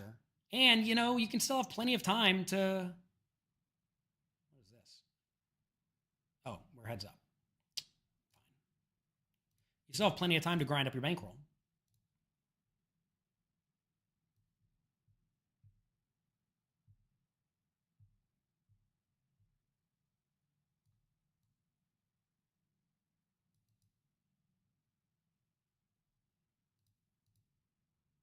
We'll call the ace-9. This is a rough spot where we got to fold a lot of turns, but in position getting great odds, we got to call a lot. Snap bet turns kind of weird. I don't know. I mean, this is a weird spot because I don't know how wide his pre-flop range is. I'm going to call again, but I kind of hate it. Queen's so bad for me because now he should bluff like a lot of his garbage. I think he's going to bluff a lot of garbage, but like now I can't make him fold ever with a bluff, so just check, whatever, right? That's a tough one. We were doomed on that one. I think we're going to catch a lot of bluffs there, though. And we did, till the river, till they got me.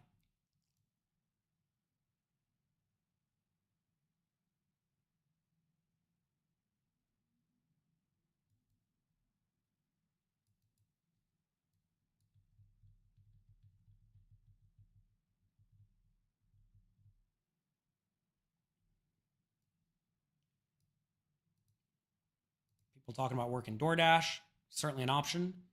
I don't know anything about working DoorDash, but I do know you got to drive your car, I think. And if you drive your car, you may burn your car up. Be aware of that. Your car depreciates faster whenever you drive it a lot, as far as I know. Make sure you consider whatever wear and tear it is on your car. Gosh. Another spot where I feel kind of doomed. Now, do we catch the bluff here? We raise, they call. Check, check, flop. Too big of a bet on the turn, probably. Maybe not too big of a bet. Because I'm going to have a lot of 8s to check back the flop, right?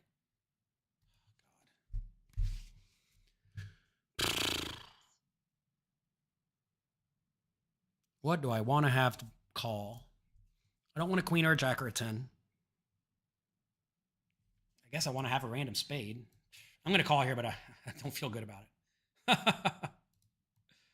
All right, we win. Thank goodness. Queen and jack and 10. Nailed it. Thank goodness. Finally got one right. The Mark Cuban of poker. Is that good or bad?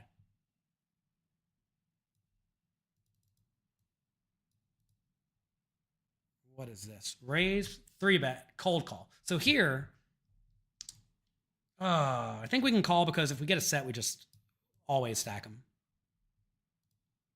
Got to get stacking, you know? We're not going to get stacking on this board, though.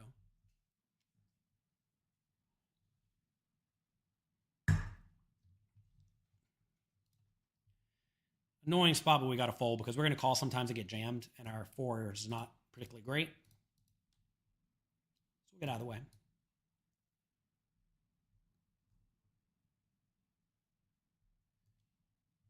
You've gotten some cashes from the tournament. You turned 60 or 0 into 60. Nice work. 0 into 60 is exactly what we are going for.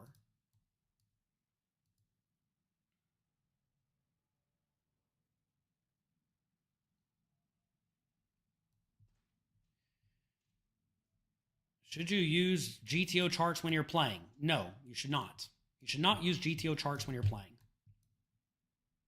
It's against the terms and conditions of most sites. That said, push-fold charts in particular are not what I would recommend. Everybody, hello, PSA.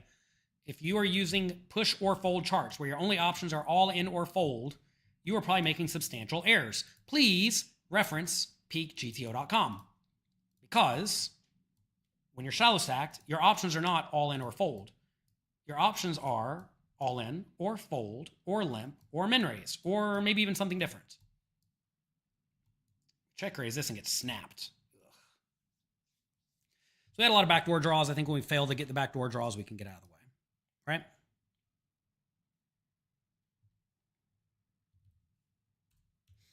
Do we go 37 here? I mean, this feels a little optimistic, but that's okay. Here, I think it's just so bad. Annoyingly bad, but I think it's so bad. All right, we get called. Okay. 200 big blinds deep, I think we got to be kind of cautious. But I think our hand's probably fine enough to bet small. Yeah. How long are you going to play? Probably till the day I die.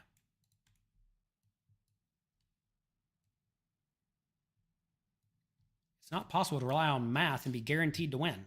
Have you ever seen the graph of a good poker player? Over the long term, it goes straight up.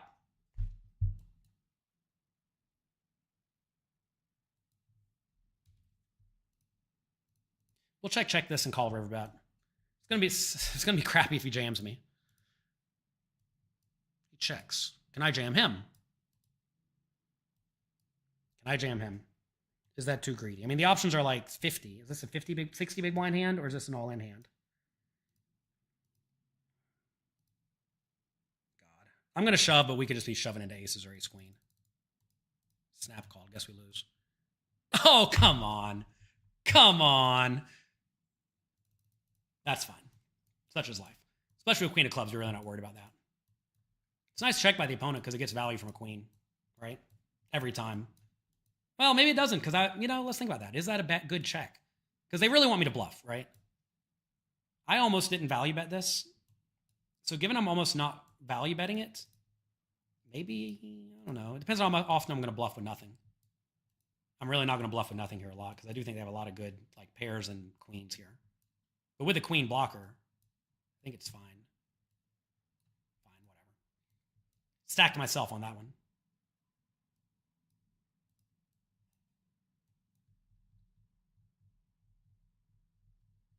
What if the closest game in 5 minutes for your house is 1-3 and 2-5? You feel like you should be beating it by now. Well, how much volume are you putting in? Are you putting in a lot of volume or no volume? you're playing like 3 hours, 2 days a week, you're just not putting in that much volume.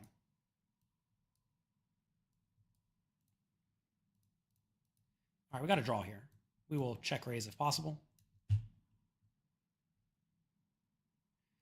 Turn ace, but it puts up the 3 flush. So this is a rough one where it's going to be hard to get paid if we bet the turn and bet the river, but I think that's just what we need to do.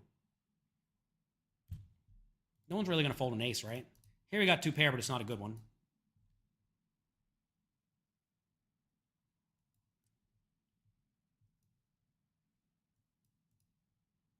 Also, everyone complaining about short-term variance, I really have no answers for you besides get used to it. So, we'll call here. River's terrible because some draws get there.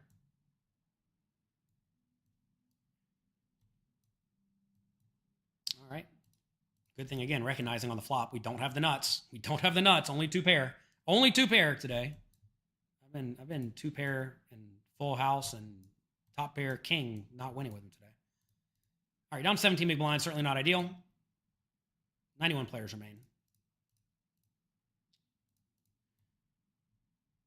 Anyway, look, it sounds to me like you're not playing that much. It's like sometimes you're giving me like stats on individual sessions. Like it doesn't matter. It doesn't matter. Play a lot more.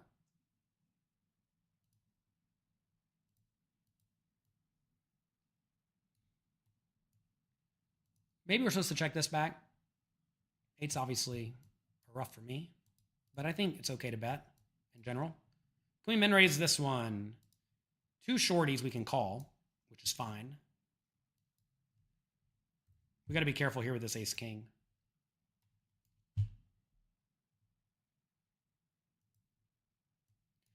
Obviously, check, check, river. Please don't lead. Make my life miserable. Oh, gosh. All right. I'm going to fold this. Probably exploitative slightly. We'd rather call with no clubs. I have no clubs.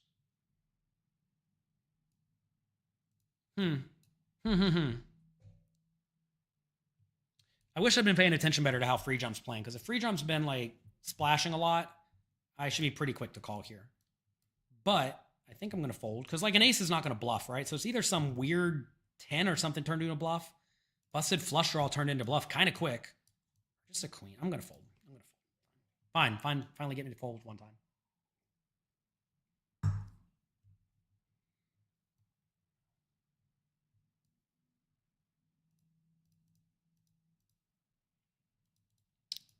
I hate folding.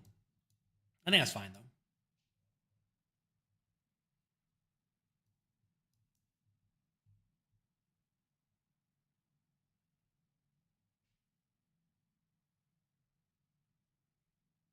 But yeah, some weeks are going to run hot. Some weeks are going to run bad. Have you all watched this stream of me playing? Recognize I'm only playing like 2 or 3 hours, right? And some days I'm up like literally $2,000 playing 1-2 in 2 hours. Some days I'm down. Today we're down like $1,000 playing 1-2 in 2 hours. You've seen me get absolutely wrecked over and over again in close spots or just setup spots, right? And it's normal. It's normal. Everyone thinks they're supposed to buy in for 100 and cash out 200 every time. That is not how poker works, everyone. Hate to break it to you. That is simply not how the game of poker works. You are going to go on multiple buy-in upswings in the 10s or 20 digits, 10 or 20 buy-in upswings or downswings, and you're going to go on 10 and 20 buy-in upswings sometimes. It happens. How many hours have you played in 2 years? I don't know. I don't play a whole lot of poker anymore. Now I play, 15 or 20 live tournaments a month-ish. Call it average tournament length is, 5 hours or something. Not a lot. It's got the calculator. I'm an old dinosaur at this point. Let's say we play 18 tournaments a month times 6 hours. That is 108 hours per month. Not a lot. But I study a lot and I work on PokerCoaching.com. If I was only a poker player and not the owner of PokerCoaching.com, I would be playing substantially more, because then you got to play more to make ends meet, right? Can we check raise? We cannot check raise on the paired board, so we'll just bet. I think we just go 14. No, we'll go 15. If we get jammed, I'm going to be so unhappy.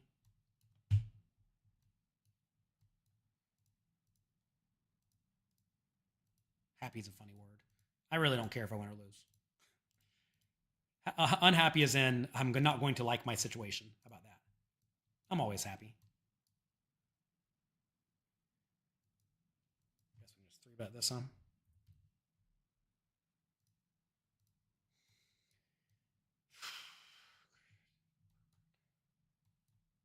All right, 6s, we got to be all in. I do expect to get called some because we're kind of getting shallow, but it's our only option. What are my thoughts on bomb pots? You better make a good hand. As they say, don't get stacked with one pair and a 9-way limp pot. That's a joke, but it's kind of true. We get a fold, which is good. Can we call this? That would be a little loose. Let's 3-bet it.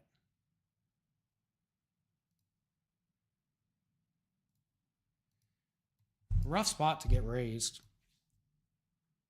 Just got to fold. It's fine. Fine and fine.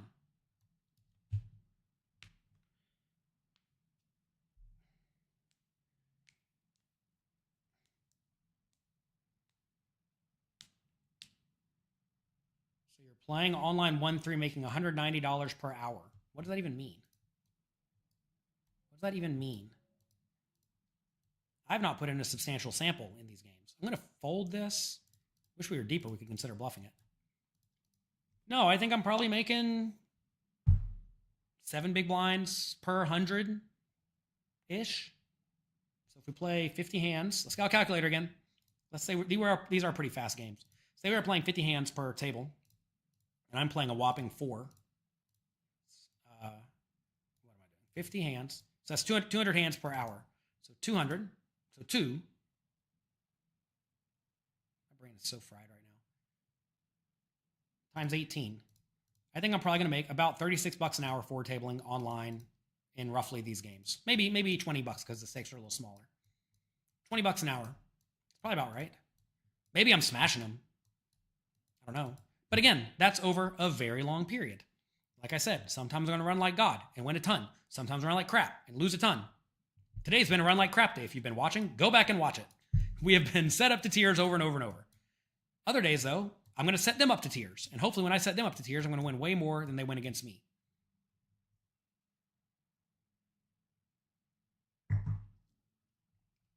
Against you, you're folding anything king, queen beats in that spot. Yeah, I mean, the thing is we've been battling pretty hard. This double me up is like not afraid to play, right?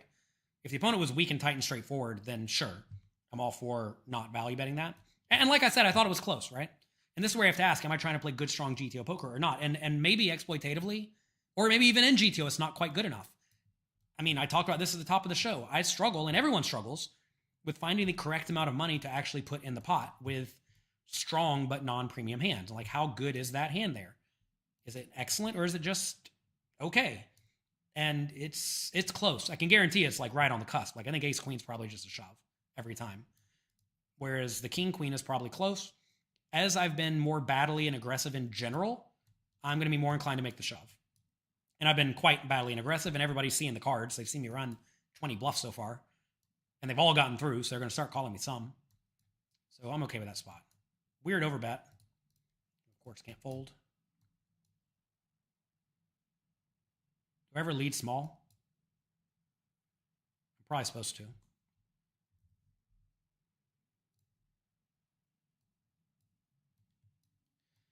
All right, we're going to win. Oh, chop it up. Gosh, we got lucky on that one. That's nice.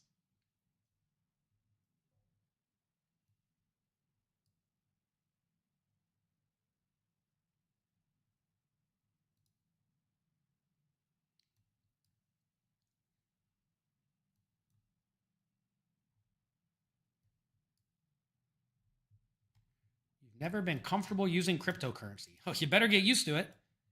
I mean, if you consider the money in your bank, You use a bank account that has online money? It's not crypto. It's actually way worse than crypto because you don't control it and they can take it whenever they want. See what the governments of various countries have done over the last few years. They've just taken people's money because they don't like them anymore. Whereas crypto, they can't really take your crypto, which is wonderful. The ability to not have your money taken or devalued is highly, highly valuable. I'm not going to tell you to put all your money into crypto, but I recommend you put at least a little bit. Even if you do live in a cushy country like America where they're probably not going to take your money too frequently. It is crazy to think, right? Like you get a paycheck and they just deposit the money into your account. You get magic internet money. And you use that magic internet money to get stuff. Sometimes you get paper money and it's nasty and dirty. But the way they're printing the US dollar nowadays, I would not want to hold a lot of US dollars, just in general. And the way people are trying to get a hold of your money in all sorts of ways, you know, I don't know. I do get that with crypto, you can lose it. You can screw it up. You will probably have operator error with your crypto. And you may lose some. But I would much rather have crypto than the vast majority of other currencies, personally.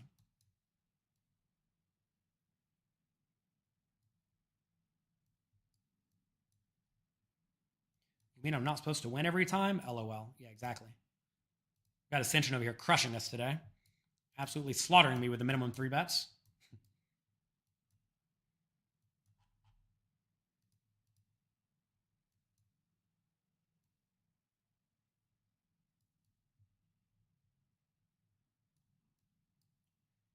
There really is a lot of value in just like seeing the plan of your currency laid out ahead of time. Maybe I'm supposed to shove this. Like if pocket suited or whatever this is, suited pockets has been aggressive. Maybe I can make a loose shove there. All right. 72 remain, 48, get $9. We're going to fight hard for it. I'm going to fight my hardest. Do I put in the min raise with this? I think I do. Actually, I think I go all in because these two guys are so short. I don't. Maybe I'm supposed to min raise because if this player ever wakes up with a good hand, I lose. That'd be bad. I think these guys maybe even sitting out. We're against the jack and the 3. All right, 50-50. Can we win the flip? No, not this time. It's tough when you lose all the flips. Down to 9 big blinds. Jack 9 suited. This is good enough for sure if they fold to me.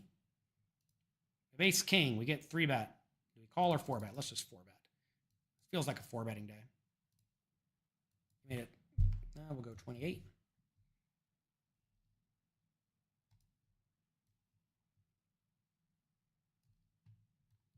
Can you make 190 per hour playing 1-3 live? Probably not. Seems optimistic. Terrible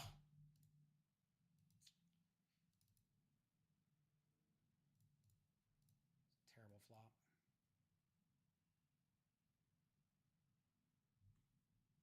I think we bet and do we call it off here? Oh my God. Am I about to call it off? I guess I have to, right? Maybe we don't. I don't know. 10's a nasty one. Like, they really shouldn't have a whole lot that connects with the 8 and the 7, right? And some of it's going to be draws. The 10 is incredibly bad for me. So we'll just check it. Queen is incredibly bad for me. No, 1-3 no limit, you'll make, if you're really, really good in a really soft game, you'll make $50 an hour, give or take. Should we bluff this? No, we need a spade. We need a spade. Gotta have a spade. Gotta have a spade.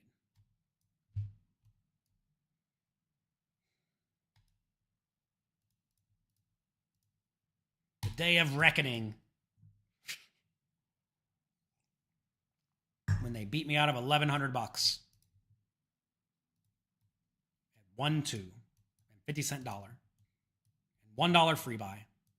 Hope you're all enjoying it. If you enjoy watching me get slaughtered, click the like button, click the subscribe button, click the notification bell. Take my tears and enjoy them.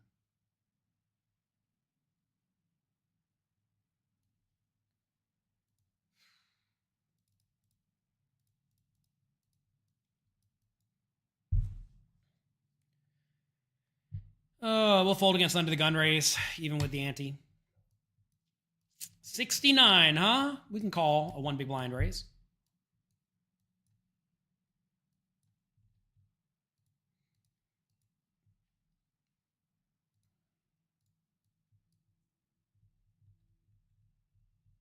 By the way, quote unquote 2-year sample could be big, could be small. What if you play 2 times in 10 years, once a year? Oh gosh. All right, let's think about this one. Do we call it off? I think we fold on this board, as dumb as that sounds.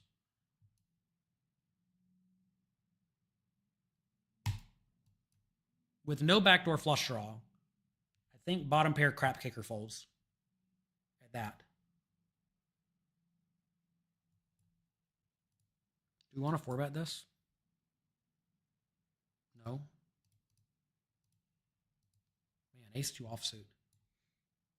I mean, look, in theory, any win rate's possible. That said, why wouldn't you just play 100 hours a week? Let's get out the calculator, everybody. If you make $190 per hour times 100 hours per week times 50 weeks of a year, let's say you want to take a little time off, means you make $950,000 a year. Congrats, I'm happy for you.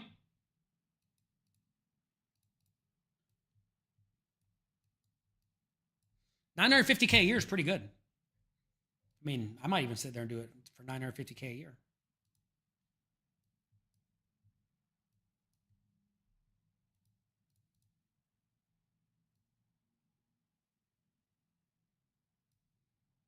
And the nice thing about winning at such a gigantic win rate is you'll have no variance. Because, you can make $950K a year playing like 50, 100, but you're going to go on big downswings. But in my experience, no one is winning at that win rate in any world. Because that's not how poker works. Let's see how poker's going to work this time. We have a straight flush draw.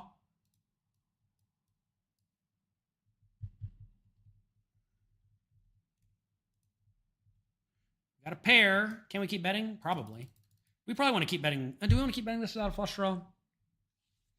Probably not.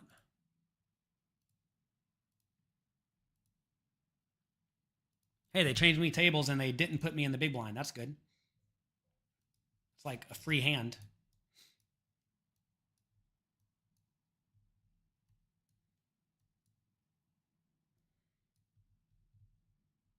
Back when I used to grind a lot at Bellagio, I was making about $100 a year, which was like $400K a year. I made about $400K in the year. It was a good year. Should probably get my butt up and go play some poker, huh?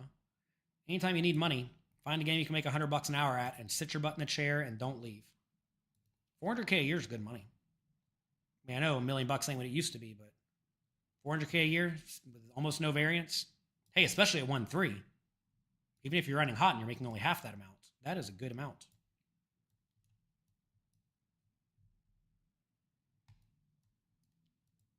So we're down to 5 big blinds. This is not ideal. We are almost in last place. We've not won any hands.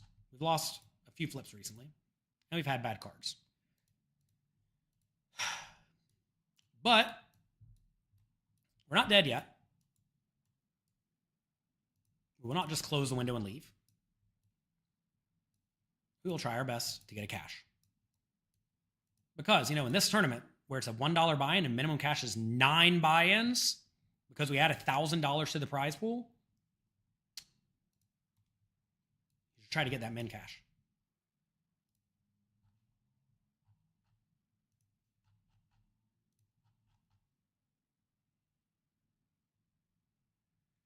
Oh my gosh, my friend 3 Bitcoin Maxi is still in the tournament grinding it out. He's up here too, been crushing me all day. 3 Bitcoin Maxi sitting with 28 big blinds. Let's go. Oh my God, under the gun raise 3-bet. Do we ever cold call this? Cold call sucks so bad. I think I'm supposed to fold. Let's just make the right play. We'll bet this turn and bet the river.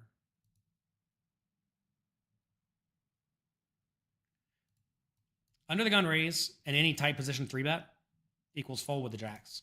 Look it up on Peak GTO. You can see if I'm right or not. I don't know if I'm right or not, but I think I am.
I'm ready. I'm ready. I'm ready. I'm ready. I promise. I promise I'm ready.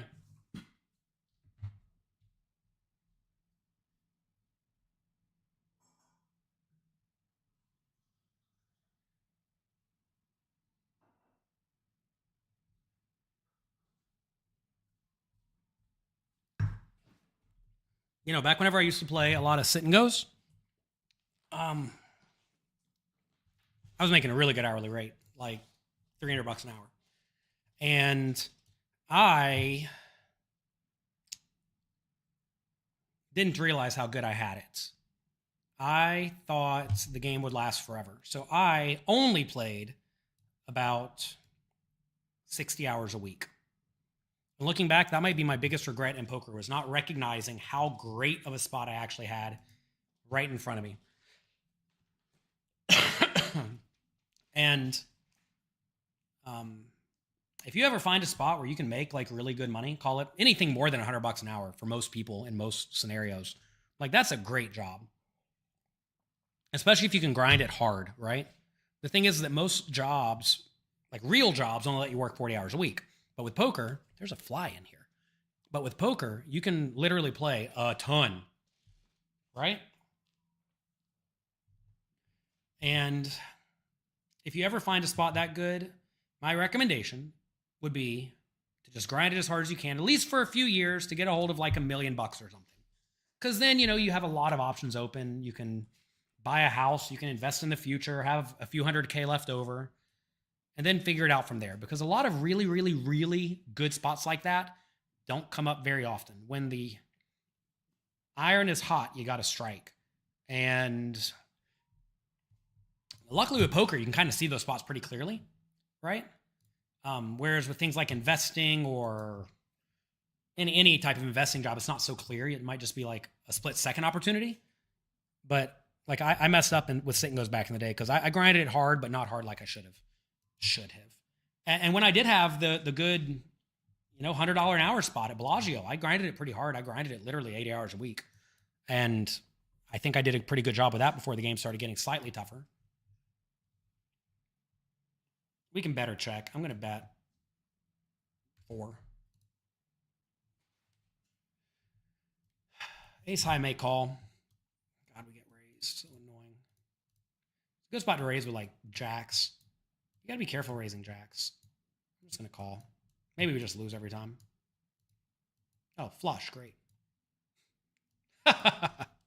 Maybe we're supposed to just fold. I mean, look, we got the pair and the flush blocker. We blocked the boats. We blocked the flushes. What are you doing to me? Oh, Boss Biden. Welcome to my games. We even got Boss Biden over here. Bum hunting me.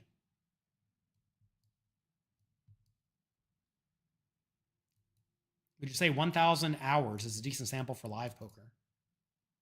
I don't know. What is that? 20 good weeks? No? I mean, I don't know. Depends on how confident you want to be, right? It's just a confidence interval, right? How many hands have you played today? Not all that many.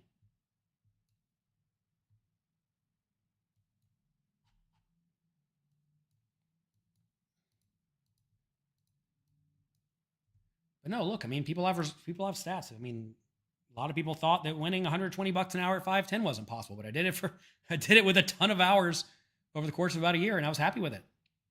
Like nobody can grind that much, but I can.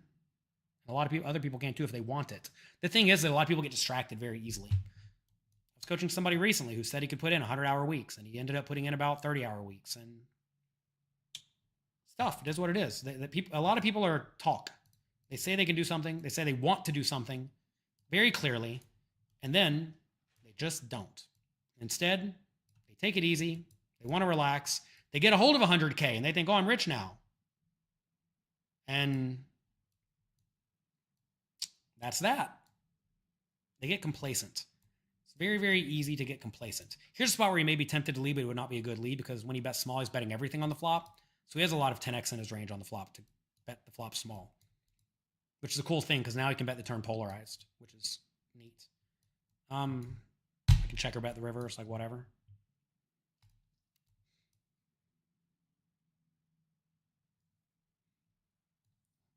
Dentivist says, you appreciate my content. Glad to hear it.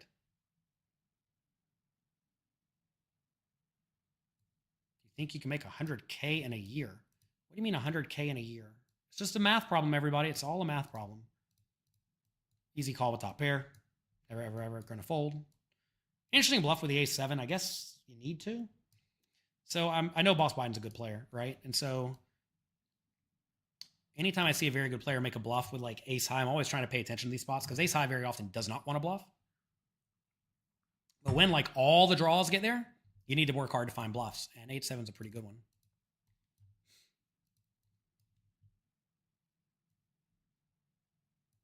Small 3-bet. We will see a flop. This is a blessing. If they make it like 14, it's junky. But we call. We do not get a blessing of a flop. We get a nothing of a flop. We're down to 5 big blinds. Down to 4. We get nothing. The real cheat code is to not blow any of your winnings at the table games. Well, of course you should not play table games. You should be busy playing poker. LOL. I mean, come on, let's get real. If you have a gold mine of poker right in front of you, you should have no hobbies, no friends, not much of anything besides sit your butt at the poker table. And I know that may not sound very fun, but if you can make $1 million a year playing 1-3 no limit Texas Hold'em, you really shouldn't do much of anything else. You especially don't have time to go and sit and goof off at the nonsense tables. You stacked me with your pocket aces. Happy for you. All right, so here, if we have the 8s with the club, we should always have to call, right? Because the 8 of clubs can't come. If we do make a set, but without the 8 of clubs, it's even pretty rough right off the bat. Also, we can get the club on the turn, and that's going to slow them down. They check. Should we bet? I don't think so. This is not a great flop to bet either. Constantly learning from the channel. Glad to hear it. I guess we just fold. Hey, we got a walk. I don't even know what I had. What did I have? 10-7. All right, that's reasonable. Do we shove the 8-7 if they fold to me? I think we're supposed to limp. As weird as that sounds. So we're probably indifferent with these 8s. Call, whatever. It's a weird bluff on the river.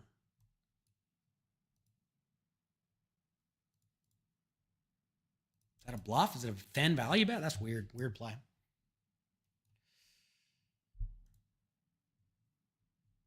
$40, 59 remain. 48 get in the money. We're getting there. We're getting there.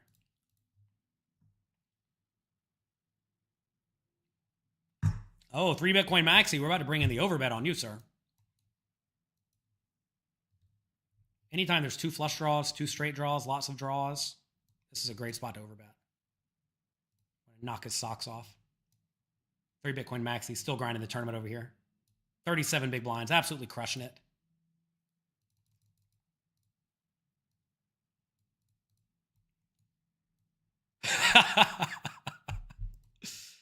Oh, playing poker with your friends is fun, especially when it's not for like life-changing money or anything, right?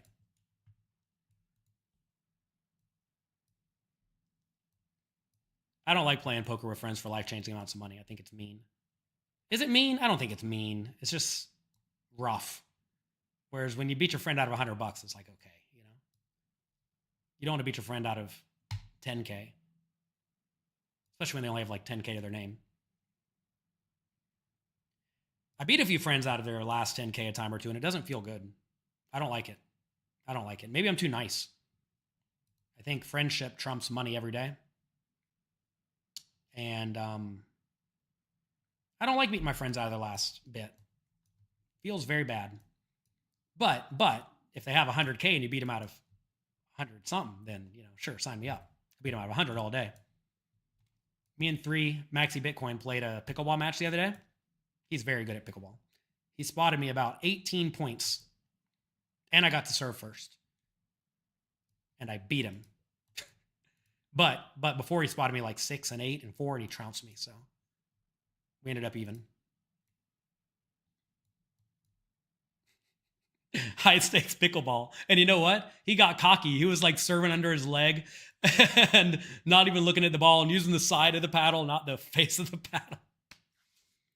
He got cocky, and I crushed him with his cockiness. You got to realize I am not a professional pickleball or tennis player, and he is. And completely trounces me every time. It's fun to go out there and play and just get completely trounced. It's actually like really enjoyable because it keeps you very humble. It's like, yeah, this guy absolutely wrecks me like a total joke. 100K goes quick indeed. All right, raise. We can call her 3-bet.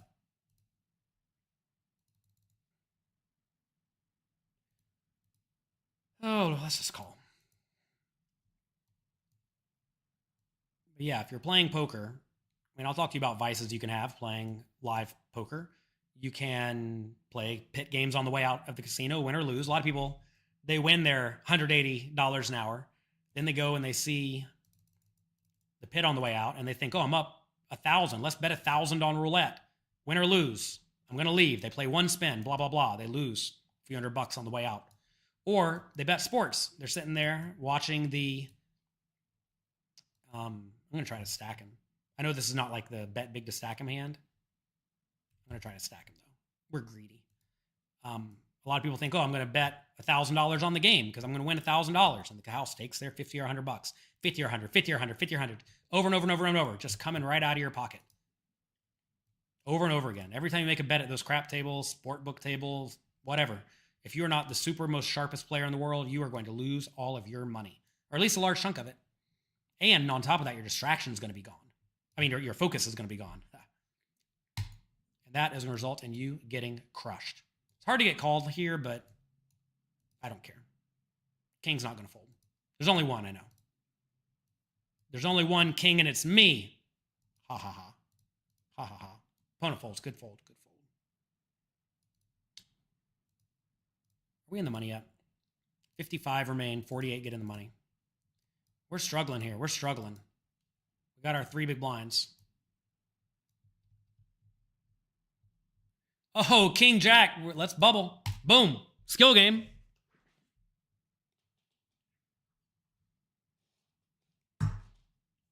You love poker and craps. You know, you got to realize sometimes you don't get to do the things that you love.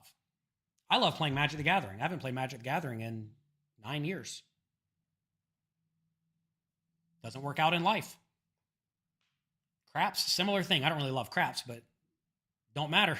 If you love your money and you love having a winning and a livelihood, don't play craps, that's for sure, because you can lose every penny you have at craps.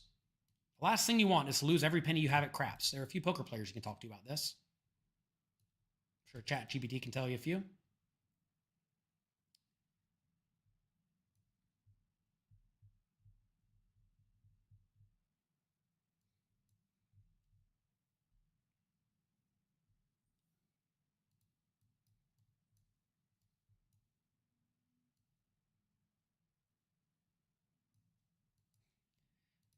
Man, oh man, we are just grinding round and round and round it goes. You could call her 3-bet. Mix it up.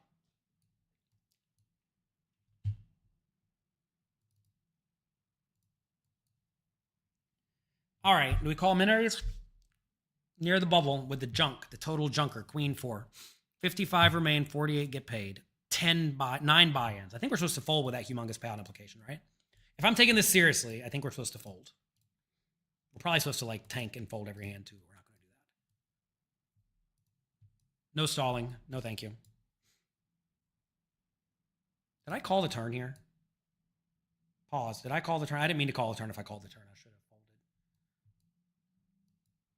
I got too busy trying to think like, seriously, get this $9. Show you all how to do it. Show you all how to do it despite not winning a hand for 4 hours. 4 hours, LOL. Don't exaggerate, Jonathan. Exaggerator Gator.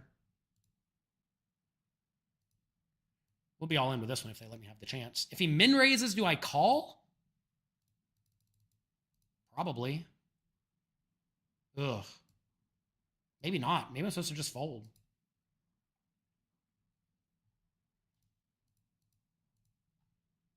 God, he does min raise. No way. Yeah, call, right? Pot odds. And if he blasts it, he may fold. Worst case, we get in 3 ways with a good hand. Oh, man, this is good enough, right? Here we want to jam, because if they ever fold anything, I don't care, right? Maybe they'll fold to let John Little stay in the tournament so they don't bubble me.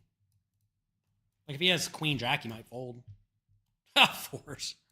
All right, well, that's fine. Good game. I like the play here. Fours should definitely go all in, by the way. Don't min raise fours there. That is a blunder if you let in 9-8 suited and whatnot. Like you want 9-8 suited out, or you want it to pay full. Because you know you're not trying to fold, right? Oh, they busted me near the bubble. Tough game, tough day. Blah, blah, blah. We are raised, 3-bet, 4-bet. We're out of position, so queens can be all in.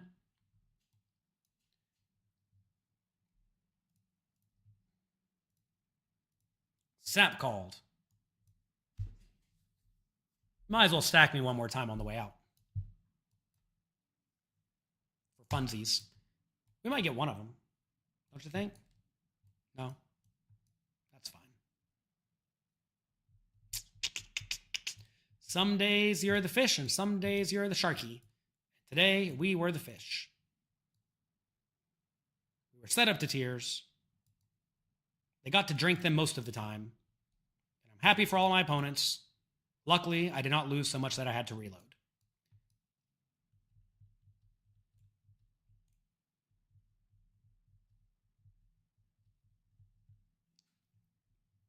I'm going to go now. Good luck in your games. Have fun. Thanks for being here. If you enjoyed the show, click the like and subscribe button again. I always love getting beat because it shows you all how it goes sometimes. If you want to see some wins, go back to the previous ones because we smashed them up sometimes. But not today. Today, we got smashed. Actually, it was not as bad as I thought. We're only down $650. Ship it. I guess on CoinPoker counts all the money on the table is still mine. Hey, I probably got 100 more. Only down $550. Honestly, look, it felt to me like I got trounced. It felt to me like I got totally trounced today. And if you told me I'm only down 4 or 5 buy-ins after this massacre, whew, that's fine with me. Not even a bad day. Here, let's give him one more buy-in on the way out. Anyway, hope you all had fun. I'll probably be streaming again in either 2 weeks or a month or something like that. It's going to be tough during the World Series, but maybe we can find a day. Life's always hectic during the summer, but that's that. Also, I'm selling some action on PokerStake. You can check it out at PokerStake.com. If you love how well I played today, there's a link. You can just search PokerStake, or you can search it on PokerStake.com, or you can use that link. Also, check out PeakGTO.com. If you're watching this live, you have 1 day left to get a completely free trial. Check it out at PokerCoaching.com/free pass. If you want to play the weekly $1,000 added tournament, 3 maxi Bitcoins in it every single week. He smashes it. About to get in the money. Happy for him. Happy for everybody else. It makes me happy to know that you all are getting in there and collecting that free money. Huge thanks to CoinPoker for making it happen. Good luck in your games. Have fun. Make the most of your opportunities. I'll talk to you next time. Bye-bye.